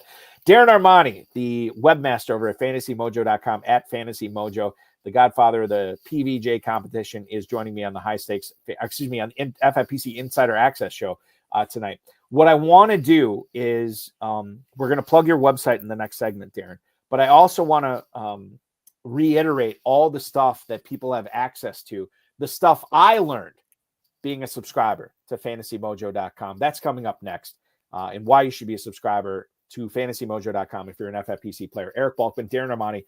This is Insider Access, presented by the FFPC on the Better Sports Network. Andrew Cooper here, Fantasy Alarm, and boy, do I have great news for you. It's that time of year. The FFPC main event is open. The flagship contest, in my opinion, the biggest, number one contest in all of fantasy football. It's not just about the prizes. You can win $1 million, but if you win a contest like this, you are gold-plated, gold stamped in this community. That puts respect on your name when you go in there with the big dogs and you win a tournament like this. So get set up with my FFPC now. When you use promo code ALARM, they'll give you $25 when you deposit $35 or more if you've never drafted there before. And you can get in there with the big dogs. If you really want, you can actually go to Vegas and draft at the Paris Casino live in these contests. You don't have to do that, though. You can draft online. They have 6-hour, 2-hour, and 60-second clocks, depending on what you're feeling. And if you sign up now before May 31st, my birthday, you get a discount. You can get $200 off your first team, and every team subsequent after that, $600 off. You're going to want to draft early and often in these to give yourself the best possible shot at winning. And let me tell you, when you go over to your social media bio and you throw FFPC Main Event Champion in there, people start thinking about you at a different way. You are now an absolute champion and legend in this community if you win the FFPC Main Event. Open now over at myffpc.com.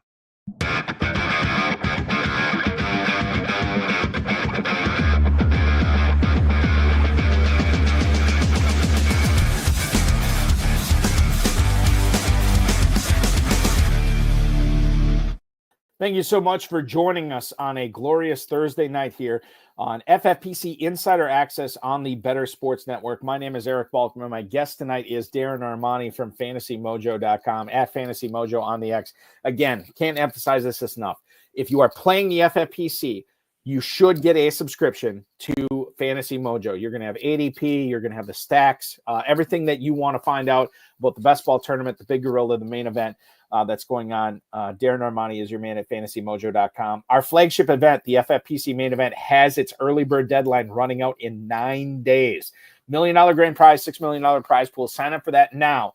You will get a $200 discount off your first team. Slow drafts already off and running now, and you will be entered into the FFPC Pros versus Joes Challenge. Darren, how many years has that been going on now at PVJ? I think this is our 17th year. Wow, 17 years, which is incredible. Yeah. We broadcast all those drafts live. If you get selected to be an FFPC Joe, if you beat everybody else in your league, you're going to get a free 2026 FFPC Main Event entry, a $2,000 plus value, and it's free. So why wouldn't you want to sign up for it right now? myffpc.com. And don't forget the belt. You get a belt. And the belt, yes. And now here's the other thing. Who won it was FFPC Joes that won the title last year, right? Yeah. A Joe won it. So if on the website we have the Pros versus Joes, there's a complete history. That's just like its own little section of the of the site, and it was Rob Cannon. Rob Cannon, yeah, he was the one who won. I wanted to get him on the HSFF hour, and I haven't been able to yet. Maybe we can do that coming up next month or in July. But he won it, and I would say, for all the Joes watching this, you think like, I'll never beat the Pros. The Joes have had an uncanny record of not only winning their leagues, Darren, but winning the overall title too. Yeah. I can't remember the last time a pro won, like the overall thing. Just down the overall. They do better. They do well in the individual. No, actually, I think it was the GOAT District one. I think it was John Daniel, Dan Williamson. Yeah, I think those guys won. I think that was the last time that one of the pros won the overall. It's been rare. So here's the thing. If you're a Joe and you're registering, you already have a leg up on the pros, because the pros, God bless them, they're great, but they don't always know the best way to play FFPC leagues, which I think the FFPC Joes do. One of the great things about playing in the FFPC over the years has been the addition of FantasyMojo.com. All the information that you provide on there for what I think is too low of an entry fee. We'll get into that later. I want to get back into, for everybody who's not familiar, who's watching the show tonight, Darren, how did Fantasy Mojo start, and how did it like, have all this great FFPC info on this? Tell us about the birth of FantasyMojo.com. So originally it launched in 2009, but it was actually more of your typical fantasy football content website that had articles and had rankings.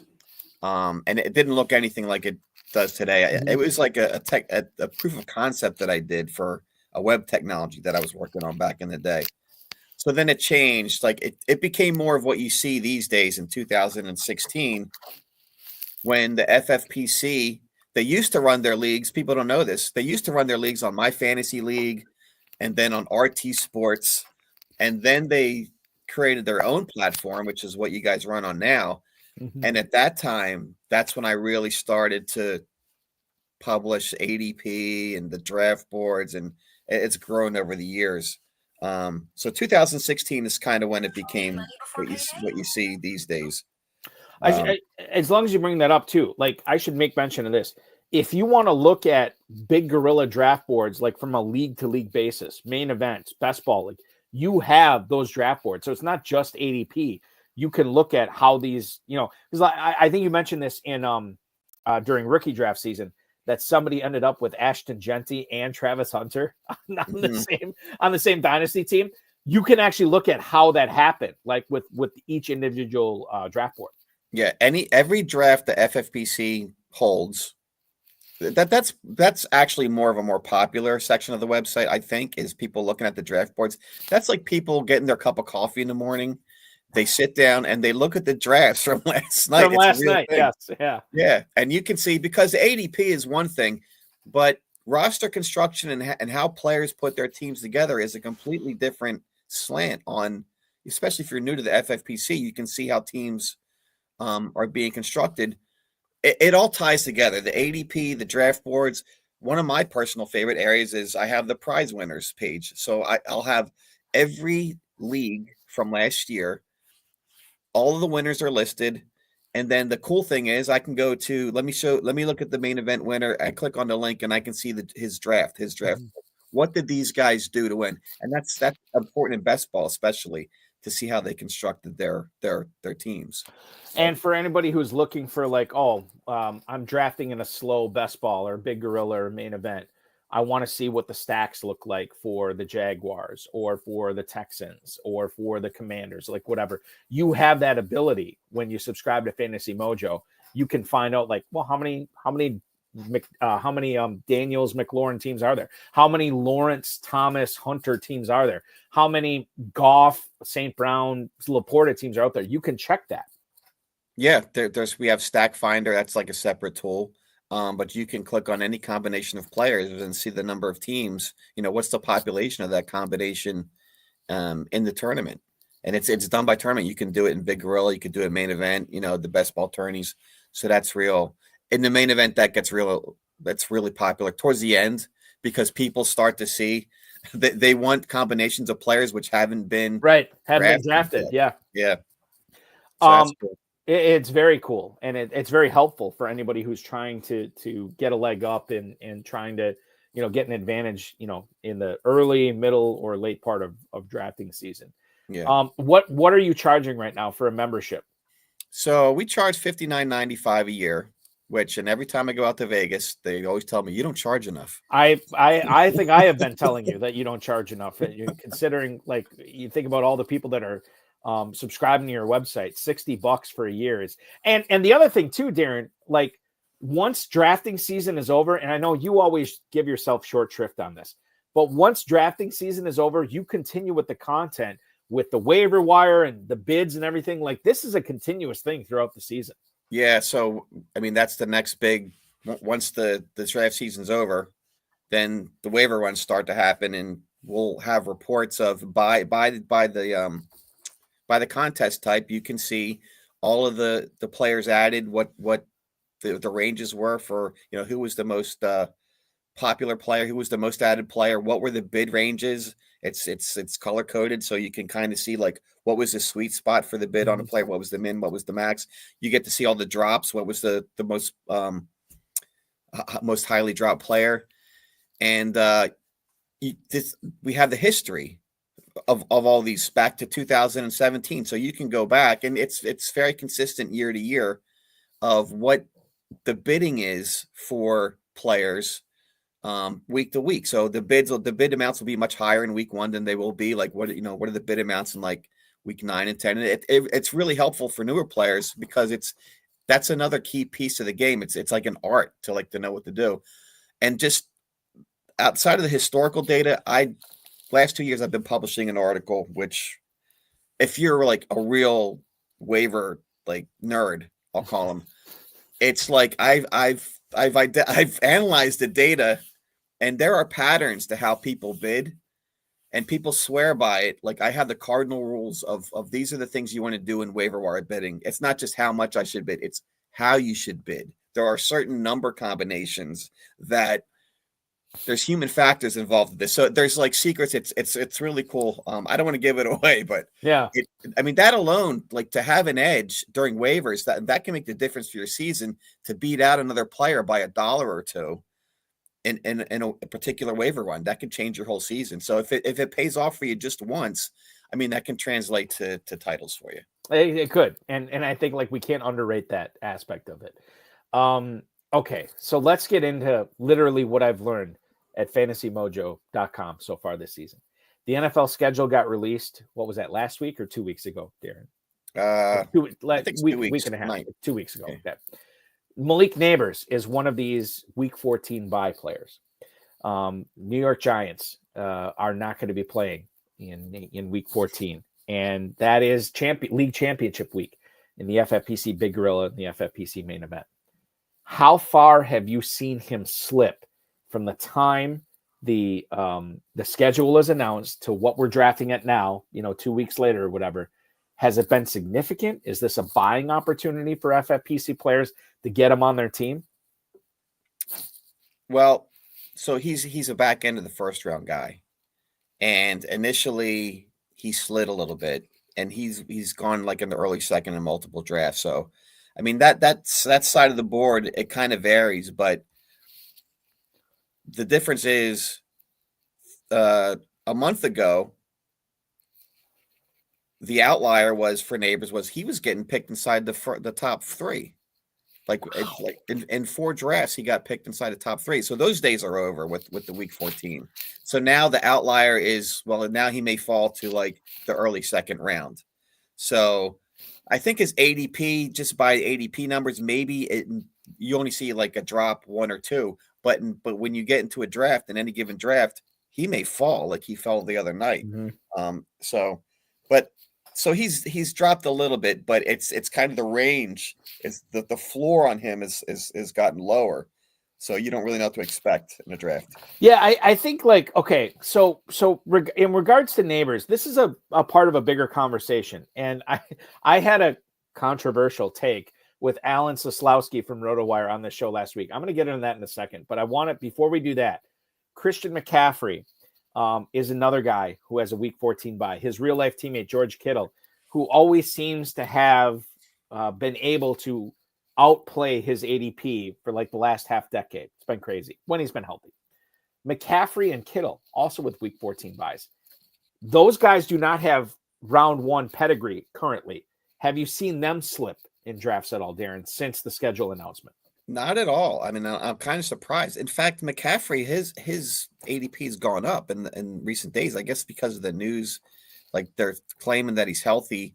I mean, sure, he's healthy now, but I mean, he's not getting any younger. And with the history, he's getting a little bump right now because of the news. We'll see after this news cycle sort of dies off, like where he settles. But he's actually gone up. That good news has outweighed the concern over week 14 bye. But there's only really 3 players for this week 14 bye of significance. It's like you said, Kittle, Neighbors, and McCaffrey. For that won't be there for week 14. So when like the take I had last week was, and Dizzle and I have gone over this, and quite frankly, I don't know how much I buy into my take last week, but I think I have a strong opinion that like just eschewing it is wrong. I said, not only do you not fade players having a week 14 bye, not only do you, what's the term here? I think I said target. I think that you actually actively seek these guys out. When you consider this, Darren, you have 13 weeks to line up a replacement for them in week 14, which you don't have that luxury with other players who don't have a week 14 bye. You have to figure out your bye weeks replacements for them earlier.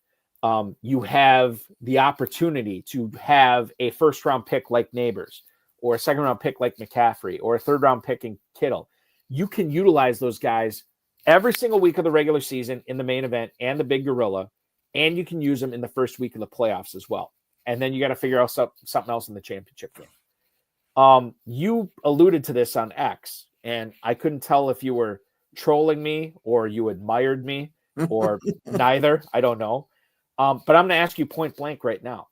Targeting week 14 bye players, is that a bad thing to do?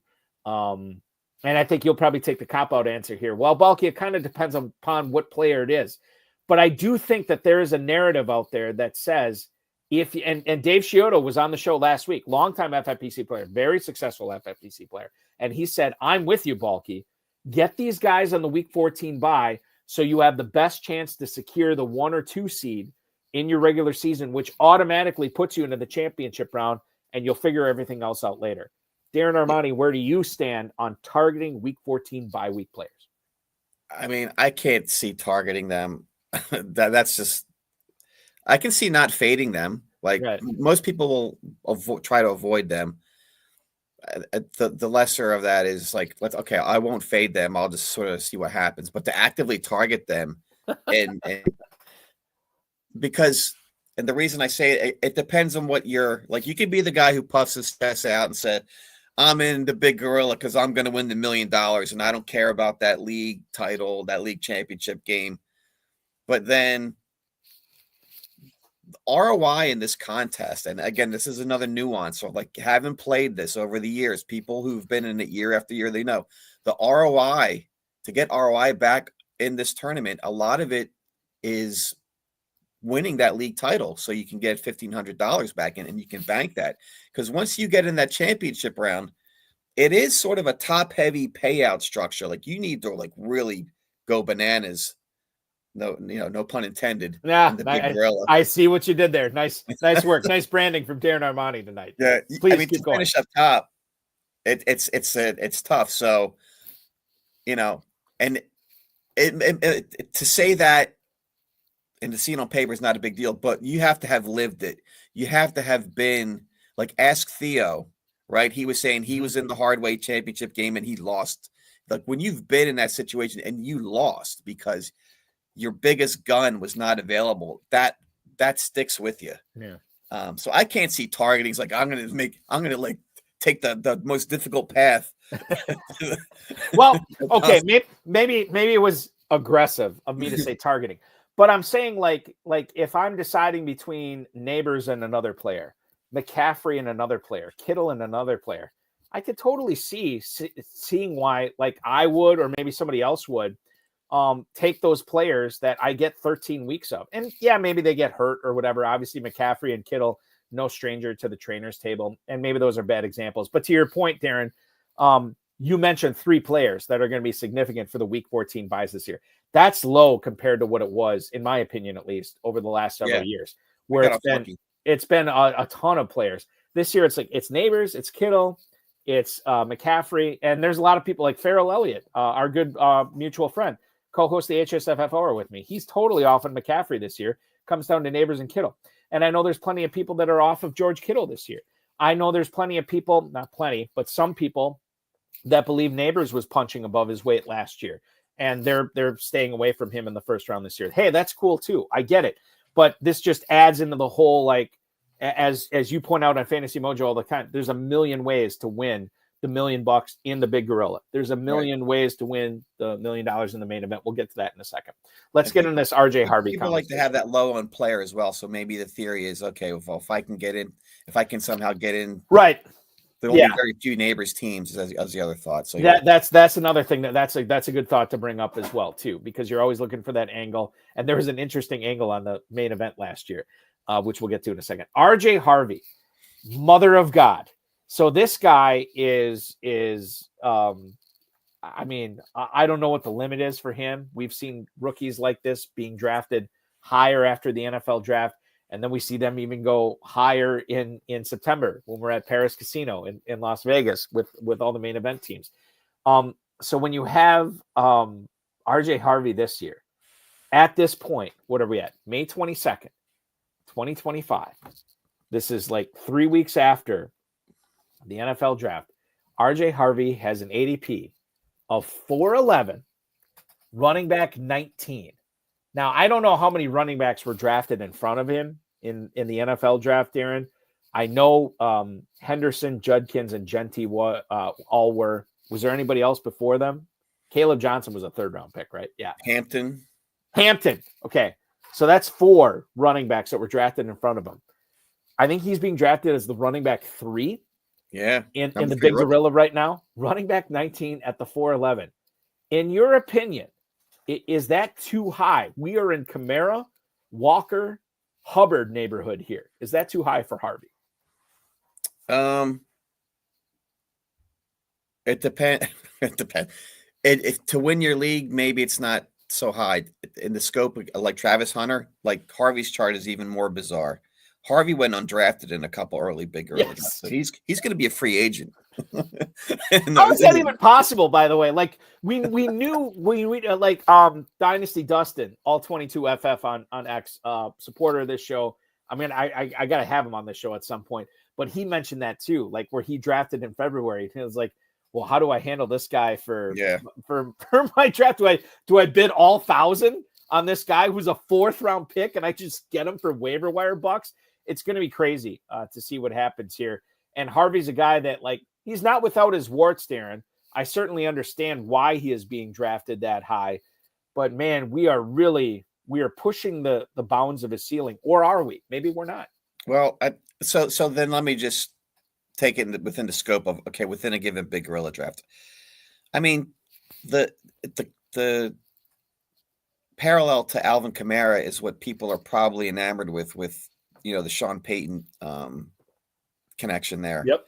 And I did take him at 406 in the hardway draft, but that's a bragging rights league. Like, you really want to win that league. So just to interrupt, we covered this hardway draft on the Insider Access show a couple weeks ago.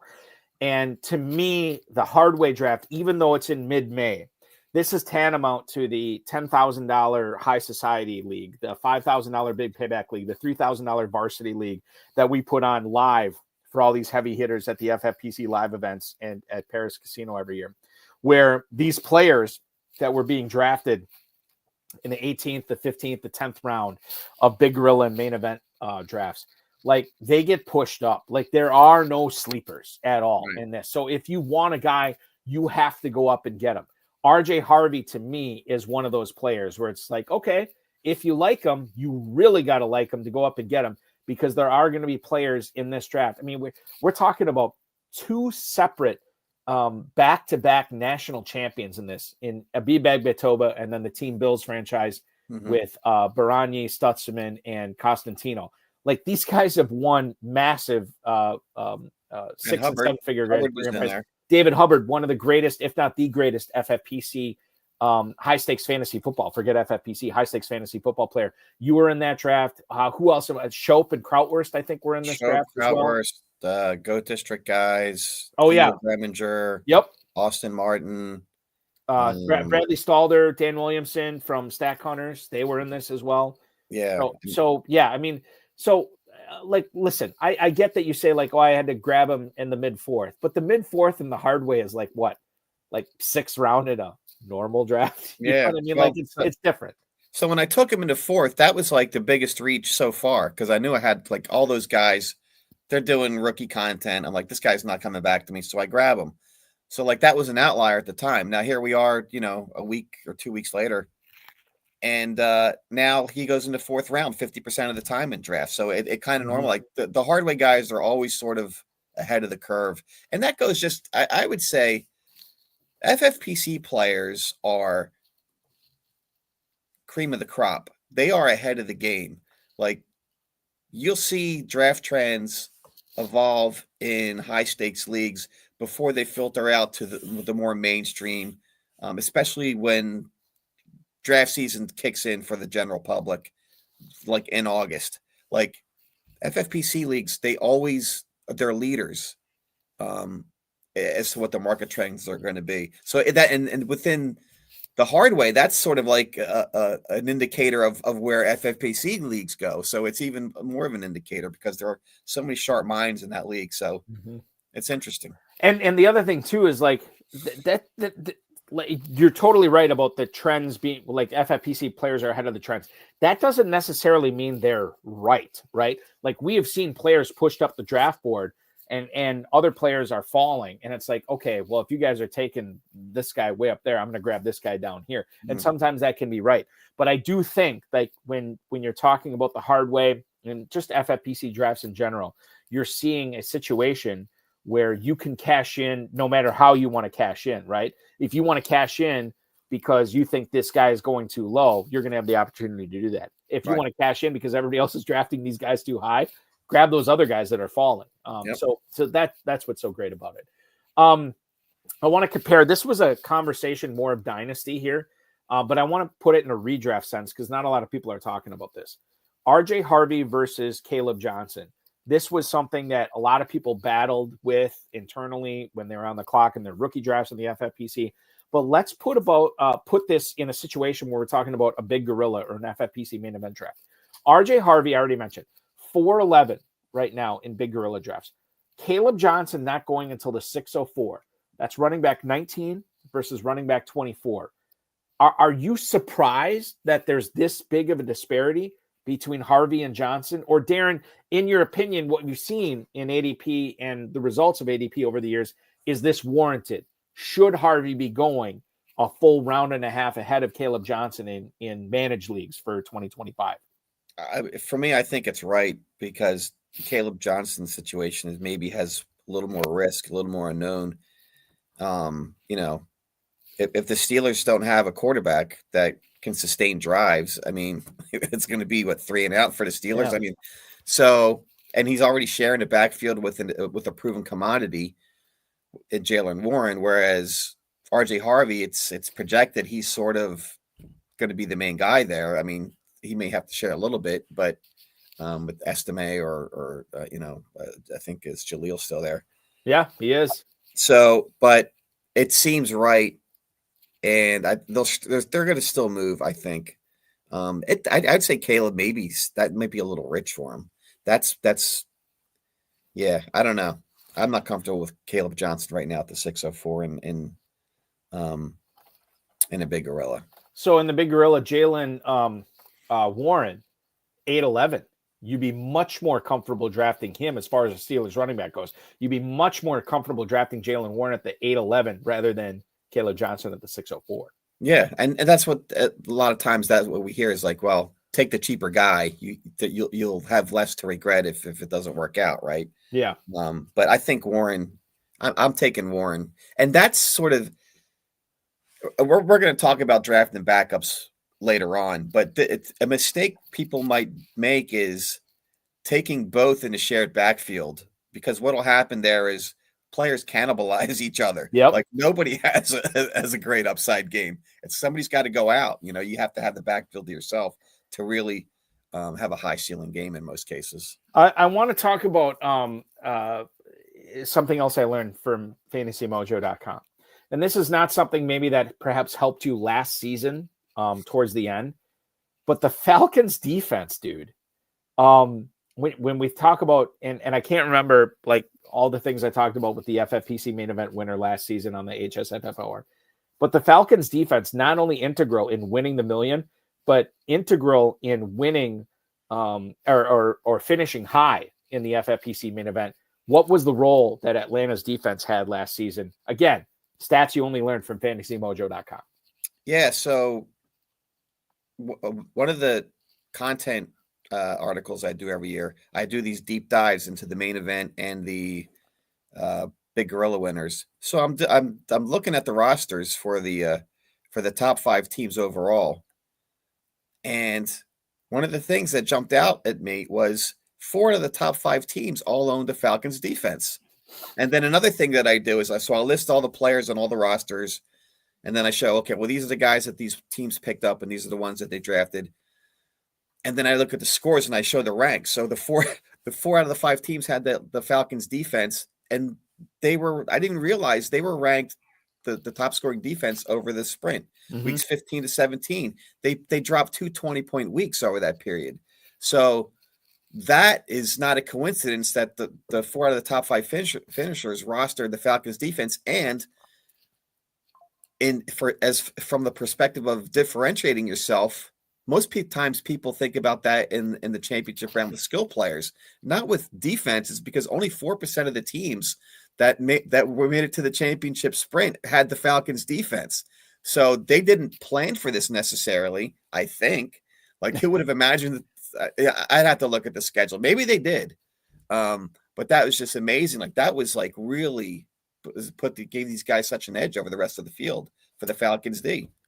So to that end, and this is something that people are going to be drafting for coming up on the start of the season. We already know the Eagles and Cowboys are going to be playing Thursday night during the FFPC live events at Paris Casino and Resort and Casino in Las Vegas. I'm very excited for that. In your opinion, Darren, seeing this over the last decade and a half, 2 decades, is it right to significantly bump up or bump down Eagles and Cowboys based on how they do in that Thursday night game? I'll let you talk about the examples over the years that have been very good and very bad. Perhaps the answer lies in who it actually is, because if it's a certain player, you don't want to bump them up. If it's another player, maybe you do want to bump them up. Your thoughts on that, as we are drafting in May right now, knowing that the ADP for these Cowboys and Eagles after the start of the NFL season on Thursday in these contests might fluctuate wildly. Yeah, so that's always a fun thing that happens in the main event drafts after the games have been played, because people draft the players knowing what the results are from the game. And there's always going to be high-scoring players. So last year it was Jayden Reed, Saquon Barkley, and Isaiah Likely, and I think Xavier Worthy may have been one. So somebody's going to – these players are going to get pushed up the board. Somebody sitting at that table is going to take the low-hanging fruit, wants to bank the points, wants to get – it's a relatively short season, regular season, right? It's 11 weeks, right? 12 weeks. Oh, yeah, 12 because of the all play. You're right. Yeah, because of the all play. Yeah. So it's 12 weeks. So people want that W. And the thing that sucks is if you're the guy having to play against one of these guys who took the points and banked them. But when you're doing that, I think traditionally, usually it doesn't pay off. Sometimes it does. But you got to – I think you have to put those types of players into 2 buckets. Ones that could potentially continue to perform over the year, and then the other players that was just a complete outlier. Like, this isn't going to happen again. So the Isaiah Likely's, for him to go from where he was being drafted like in the 8th round, and then he was getting pushed up into the 2nd round, that's too much. But to push up Saquon or to push up Jayden Reed, that was more reasonable, because you could see them sort of continuing to produce, because a lot of it's like an eye-opening thing to see them that first game. It's like, do you believe like they can keep producing at a high level based upon that one game? So people got burned unlikely. Not on Reed, it was okay, and Saquon was a bit of a winner. He didn't jump up the board so much, but he went from the end of the first to the beginning of the first. And he helped you. You did this last year. Yeah, I did it. I mean, like I said, I'm a Saquon homer to begin with, but I was drafting Saquon all year long. So I was like, and the thing was,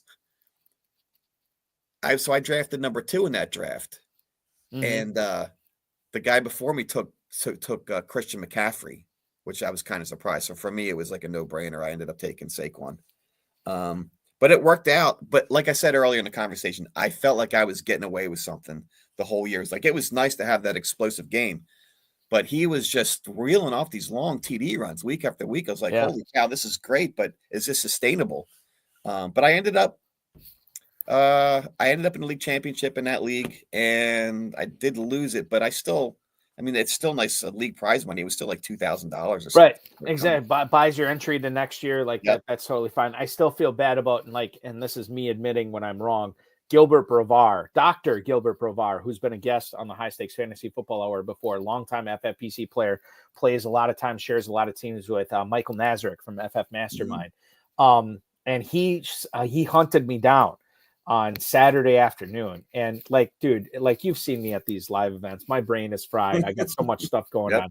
And he's hassling me. Not hassling's the wrong, but he's shaking me down. He's like, hey, McCaffrey, like, what do you think about him? Like, listen, I'm not worried about the injury. I think it's going to be fine. If you are worried about him, don't take him early. Take somebody else, because there's a lot of other players up there. He's like, well, okay, but if you were drafting my team, you would take McCaffrey. Yeah, I take McCaffrey. I love him. And I did take McCaffrey in a lot of leagues last year. And I feel awful about it, Darren, because it ended up being the wrong call. And I messaged Gilbert, and I said, please tell me you didn't take McCaffrey. They didn't. They took somebody else. I'm like, oh, thank God. Because like you ask me stuff like that, I'm just like, I'm not in draft mode. I'm in customer service mode. Right. I'm trying to, like everything that's going on. And it was the wrong call to take McCaffrey early last year. And I think they ended up taking Barkley, which they obviously loved. You were in a recent closed, confined 12-team league on FFPC, and you did something that I thought sailed by the wayside years ago. You cuffed your first-round running back pick in Bijan Robinson with Tyler Algier. Now, I know that we're talking about the FFPC Best Ball Tournament, Big Gorilla Main Event, but if you are in a closed 12-team league, is this still the smart play to do in a best ball league where you're getting the backup in a double-digit round for the running back that you drafted in either round 1 or round 2? Is that the right way to go?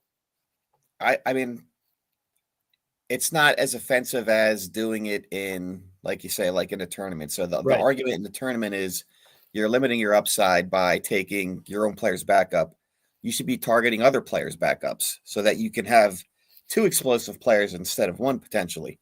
But in a confined league, I mean, I've had success over the years handcuffing my players. I don't always do it, but if you get to those spots in the draft where like, okay, I got a couple options here. I'm like, and if it's an elite running back, I'll cuff my starting running back because you get paid out 3 places usually, right, for a second or 2 or 3, and it's again for me, ROI is important. It's another mechanism to try and preserve some ROI to do that. And then even in a tournament team, like I don't say it's a bad move necessarily. Like people, like if you had Christian McCaffrey last year, like you're completely hosed, or some other elite running back.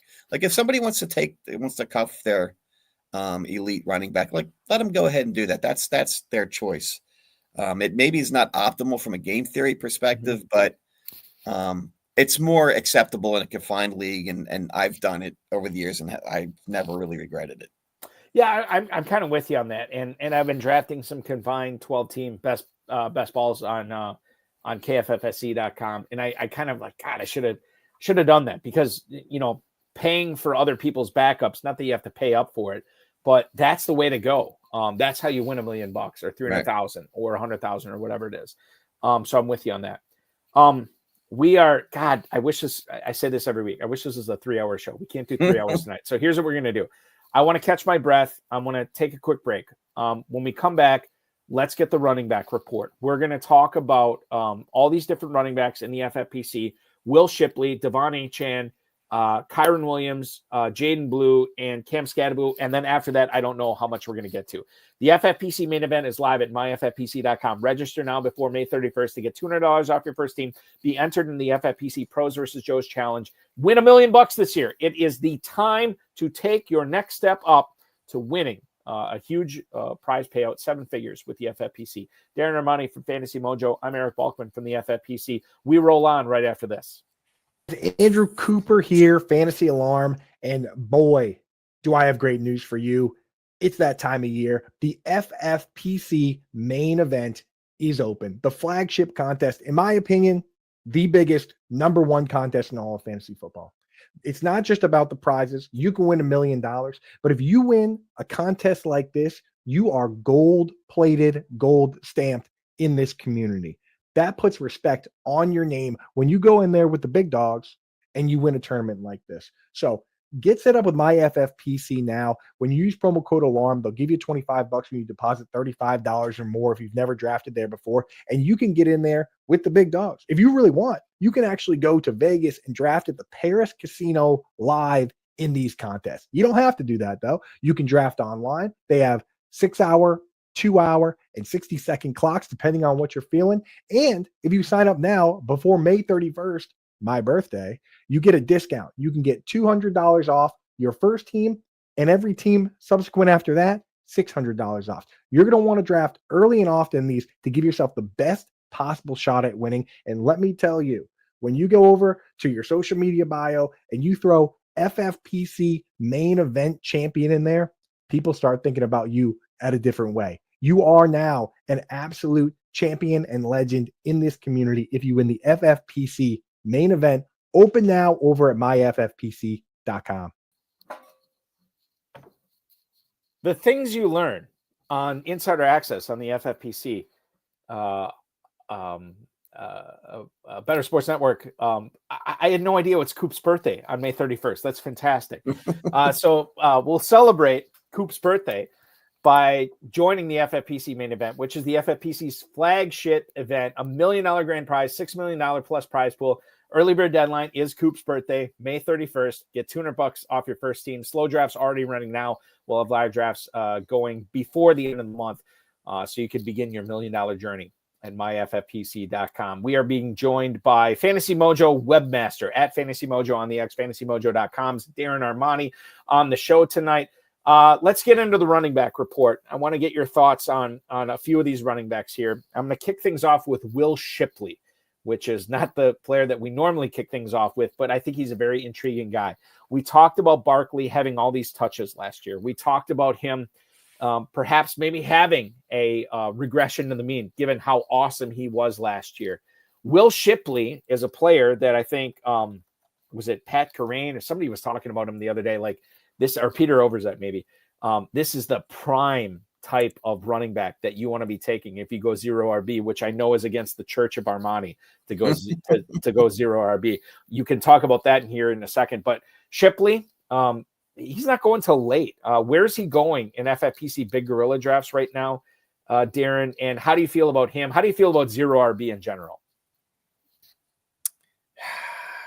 Zero RB guys, I love you, but it's not for you. It's not for you. It's more of a community thing. That's fine. It's like it's not always for me. Although if I'm in a draft and that's the way it goes, I have nothing against it. But I don't pray at the altar of zero RB, and I got it when I go into my drafts. I got to do zero RB, or I'll be exiled by the community because I didn't go zero RB. I kind of march to my own drum. But sometimes it works. And last year it was very bad for him, but that was probably more of an exception than the rule. But Will Shipley, I mean, he's a guy I'm targeting, to be honest with you. I mean, he's so cheap. 1710 he's going in the Big Gorilla. Perfect guy to target as somebody else's handcuff. Mm-hmm. And he's shown he had when they finally gave him a chance to play, because they finally rested Saquon. You saw what he could do in blowout situations. The guy is good. And they didn't draft anybody to compete with him. They got rid of Kenny Gainwell. So it's the Shipley show, and we'll see much more of him this year, but he's an explosive guy. So I'd love to see him play more, even just as a football fan. It's an easy layup, right? When you're talking about late round running backs, like I want to get Shipley on as many teams as possible because of the upside and because of the price. Now, a guy I will not be able to do that with is Devon Achane in Miami. Cameron Wolf, has reported from the NFL Network that Eric Studesville, who is the assistant head coach in Miami, as well as the running backs coach there, said that the team is preparing to give Devon Achane more work this season. Apparently, Achane has asked for the extra work, and this is coming off of a season where he had 281 touches. As a reminder, 5'9", 188 is where Achane stands. Studesville had said he can handle whatever we give him. He's 23 years old, reportedly wants to have a 1,000-yard rushing season and a 500-yard receiving season. Now, he did one of those last year. 592 receiving yards in 2024, fell just short with 907 rushing yards. I would imagine that he comes close to duplicating that. Pretty much, there's two concerns I have with him. And Darren, you can let me know how you feel about Achane.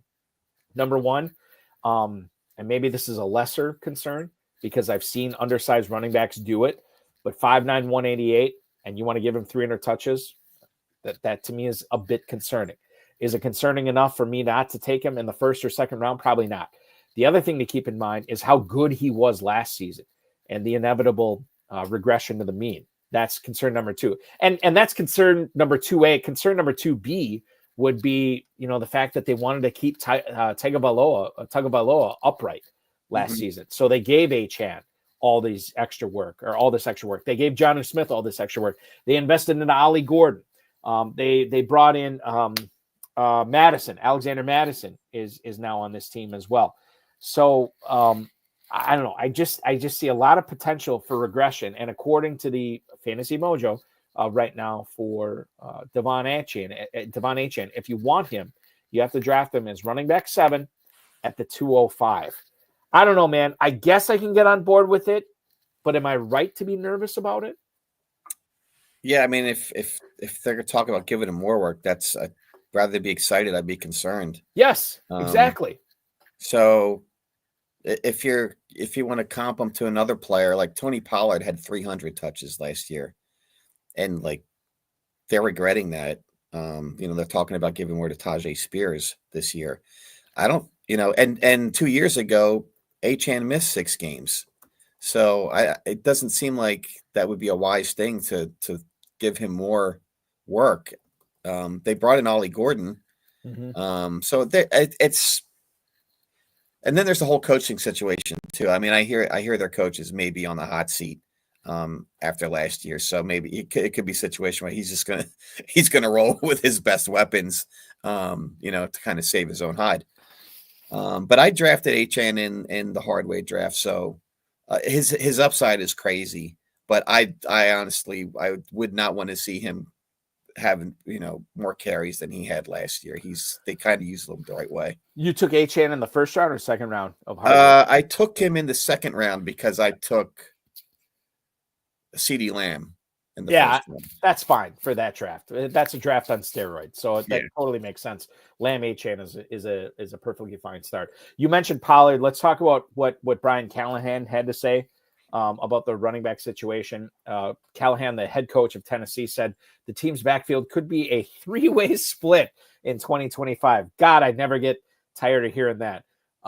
So in regards to Pollard, Tajay Spears, and then whatever rookie or whoever they have, I don't even.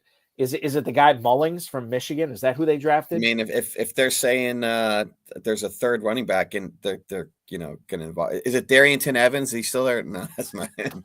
Darrington Evans. Oh, what a callback that was. Chris Henry. We should go back and look at all the failed. I was thinking about this of starting a podcast where we talk nothing about. We do like a half hour every week. We talk nothing about the players that were meant to be great that never were. Oh God, we could easily fill 26 hours a year on that. It would be a lot of fun. Anyway, okay, so Adam Levitan and Evan Silva, not that I want to keep bringing it back to the established run podcast. It just happened to be the last podcast I listened to before the show. But they were saying, and Levitan especially said, listen, when the chips are falling and like when you need that yardage and you need to score, he thinks that it's going to be Pollard over Spears. It's going to be Pollard over everybody else. And that Pollard is being underdrafted right now with Tennessee. Now, Pollard, if we look at the mojo on this, Darren, Tony Pollard is running back 28 at the 704. I can 100% get in on him at that point as my running back 3, or if I went 0 RB, if I got him as my second running back there, I could be fine with that. I do like Pollard, Spears, and the rest of the Titans running backs. I don't know how much I'm on this year. Yeah, I mean, they keep underselling Pollard. Like, oh, we don't want to give him that much work, but then they keep rolling him out there. Like, even when the guy had ankle injuries, right? They kept using him. They kept running him into the ground. Yeah. So until they do otherwise, I'm believing like Tony Pollard is going to be getting more work than they even, profess to want to use him because they just, he's very reliable for them. So 7th round that's a good spot for Tony Pollard.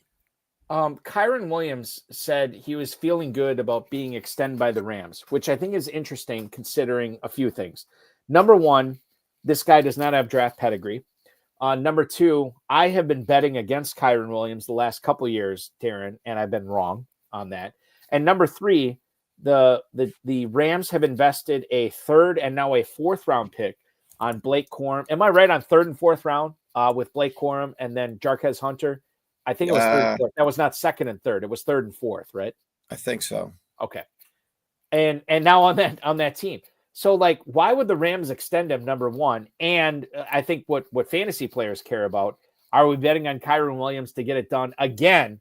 Because in the Big Gorilla, he is being drafted as running back 11 at the 305 right now. And on a team with Corum and Williams, I feel like, or Hunter, not Williams, excuse me. I feel like this is another time where I should be fading him, but I'm 0 for 2 on that. Maybe I shouldn't be fading him this year. How do you feel about Kyren Williams? Well, he's the guy that people like. Sure, he's going in the 3rd round, but it seems like most of the time it's begrudgingly they draft him. And like, even going back to the Hardway draft, I think Abib ended up with him. He's like, "Yeah, I didn't really want him, but I had to." 3rd take round, him yeah, point. it is what it is. Like that's the thing. But that's what you have to do in those types of drafts. Yeah, and McVay, like he does seem to favor the one running back, and until it's shown otherwise, you have to believe Kyron's going to keep getting that usage. So I think Corum is probably more the guy that should be concerned that they brought in Jarquez Hunter because he's got more of an explosive profile is what the belief is, because they have like some terrible explosive run rate on the Rams. So Jarquez Hunter should try and help with that situation. But Kyron's still the unexciting 3rd round pick, and he should be expected to be the main guy until we know otherwise. Maybe the more exciting conversation is the Rams backup. Who would you rather have here? Jarquez Hunter. This is interesting, Darren. Jarquez Hunter going as running back 53 at the 13-12. Blake Corum running back 60, 7 running back spots later than Jarquez Hunter. And Corum going almost a full round after Hunter in the Big Gorilla. Has the hate gone too far on Corum? How do you feel about Hunter versus Corum right now? I mean, I would take Hunter. They brought him in like if they were happy with Corum. Like it's kind of like you go back. They wouldn't have taken Hunter. They didn't bring anybody in for Shipley, but they did bring in somebody to compete with Hunter. And there's a real metric that kind of stands out with the explosive run rate that is lacking. So I pick Hunter. Okay, Hunter, and that's the way the FFPC players are going on this as well. Let's stick in the NFC. Saad Yousuf, and I brought this up on the High Stakes Fantasy Football Hour last week, believes that by the end of the year, Jaydon Blue is going to be the number 1 running back for the Dallas Cowboys. Right now, he is being drafted as the number 1 running back by the Cowboys, but it's not by much in the FFPC. He is running back 40. Javonte Williams is running back 41. So this is a new thing where he has passed Javonte Williams. Miles Sanders running back 78. Phil Maffa running back 79. They're not integral in the Cowboys running back discussion in the FFPC Big Gorilla. Jaydon Blue and Javonte Williams, 1 pick separates them. Blue is going 1 pick ahead of Williams. Do you buy in to what Saad Yousuf is saying right now about Jaydon Blue, or would you be more likely to take Javonte Williams here, Darren, as your number 1 Cowboys running back? Well, if he's saying by the end of the year, that's not that much of a stretch to kind of proclaim that Jaydon Blue could be the guy.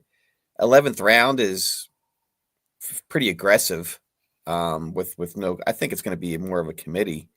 Are they going to have who's the starter in Dallas? Like they keep rotating the backs. Is it best just to stay away from that situation then?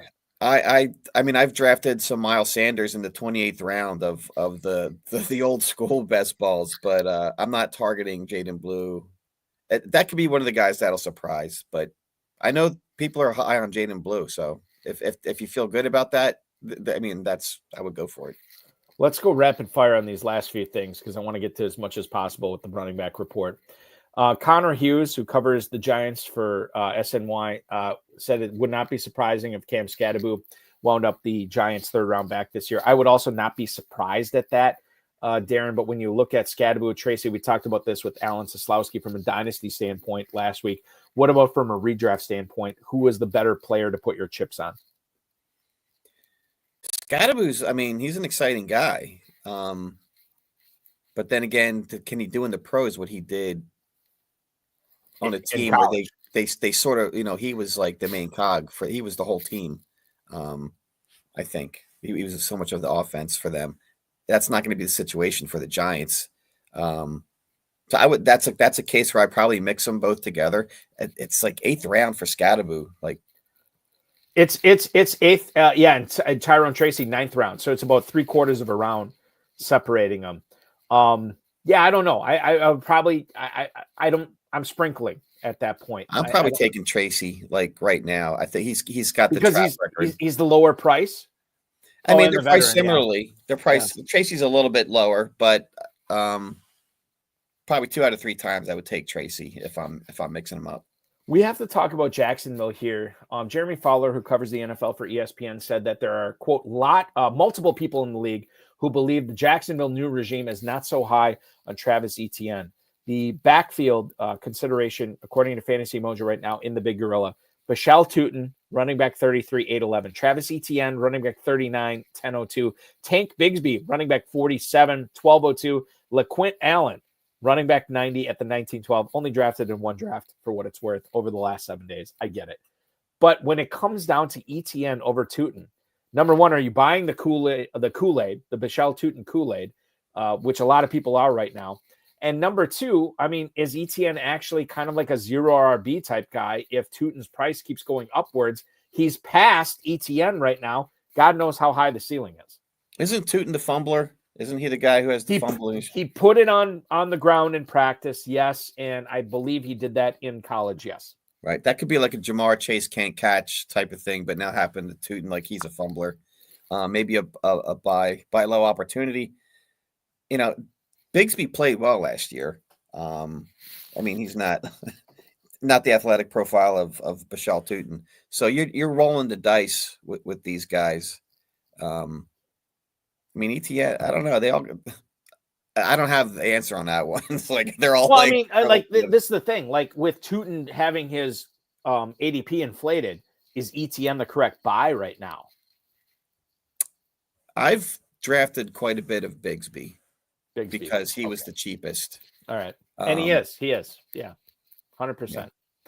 Yeah. Okay. Last thing I want to get to, and we'll fly through the finish tonight. Eliot Wolf, who's the GM of the New England Patriots, said that the team views TreVeyon Henderson as a 3-down back, a really good compliment. I have heard some differing things on this. I have heard that Henderson was a guy that Ohio State viewed as a complimentary back, and that's why they went out and paid Quinshon Judkins to try to win the national championship in college football, which happened. And then I've also heard that the Patriots shut down a lot of trade offers for the 38th overall pick, that's where they took TreVeyon Henderson. So obviously, if you're a 3rd down guy, if you are a pass catcher, if you're not a guy who's going to be a bell cow, you probably would deal that pick. But the Patriots didn't, and they drafted TreVeyon Henderson. Henderson is going significantly above Ramondre Stevenson right now in redraft. Big Gorilla, running back 21 for Henderson, 505. Ramondre Stevenson, running back 43 at the 1102. So almost 6 rounds separate these guys. Has the hate gone too far on Ramondre Stevenson? Darren, are you more likely to draft Stevenson at his ADP over Henderson? Well, I did draft Stevenson in the hard way. Yep. But it was so lackluster. I'm still like, man, I drafted Stevenson. But I think Henderson, he's more of a target type of guy for a lot of people. So that's why his price is a little inflated. So we'll have to see. I mean, that might be cheap because all of these running backs going at, within the first 6 rounds that are rookies, they're going to move one way or the other once we get to the preseason. So, and I don't think over the course of the contest, I think he's been relatively steady there in that range. So that's really not an overpay at this point. But to your point, Darren, like this is the kind of stuff that changes over the course of summer and mini camp and OTAs and training camp and the preseason. And that's why you want to subscribe to fantasymojo.com for all the latest on the ADPs, the stack binder, everything else that you have going on fantasymojo.com, at Fantasy Mojo on the X. Make sure you're giving Darren a follow there. If you are playing in the FFPC, this is what you want to subscribe for, because it is going to set you apart as you try to win not one, but two separate $1 million grand prizes in the FFPC this year. Darren, always a pleasure to talk to you with you. Is there anything else I should be promoting with Fantasy Mojo? People can go there. They can, we got a virtual tour on the homepage. Go check it out. If you like what you see, you can subscribe. If you don't, no worries. Just know you're at a disadvantage from the rest of the FFPC community. That's if you're going to spend thousands of dollars on high stakes entries, and you don't want to pay for this. Well, okay, that's your choice. I can tell you, I've never had anybody come on the High Stakes Fantasy Football Hour or the RotoViz High Stakes Lowdown and say, "Yeah, I won this without Fantasy Mojo." I've never had anybody say like, "Hey, screw Darren Armani. It's not worth it." It's all right. I've never had anybody say that. Nah, only praises. Yeah, it's not changing my lifestyle if I get a few new subscribers or not. So it's all good. Whatever people want to do, I'm all for loving the community. That's what it's all about. Yeah, it is all about the community. We got bunch of cool people that play FFPC. Subscribe to Fantasy Mojo. We'd love for you to be a part of it. We think you'd have a good time. We had a good time tonight. Darren Armani is my guest. Our producer has been Matt Deutsch. We will be back at 7 p.m. next Thursday. Matt Deutsch producing that show as well. Join the FFPC main event, flagship event, $1 million grand prize, $6 million prize pool. Early bird deadline, May 31st. $200 off your first team. Slow drafts already running out. Live drafts will start at the end of the month. This is the time to get in, because you get in that drawing for the FFPC Pros versus Joes, and you can have your draft covered live on the High Stakes Fantasy Football Hour and Better Sports Network as well, with us, with Farrell Elliott, and then the cast of dozens that will be on those live draft coverages. And I will be in Vegas this year. I skipped it last year, and I will be in Kentucky nice. So I'll see you in August. That'll be fun. Doing a doubleheader. All right, perfect. The first Woodford is on me, Darren. Looking forward to that. Big Gorilla Tournament, FFPC Best Ball, and Superflex Best Ball tournaments going on right now at myffpc.com, as well as Dynasty Startups. We got to get out of here for now. Next week, Darren Armani's good buddy, my good buddy, Jim Coventry from RotoWire will co-host with me. Very excited for that. We will see you at 7:00 p.m. Eastern Time next week. For Darren Armani, for Matt Deutsch, I'm Eric Balkman. This has been the FFPC Insider Access Show on the Better Sports Network.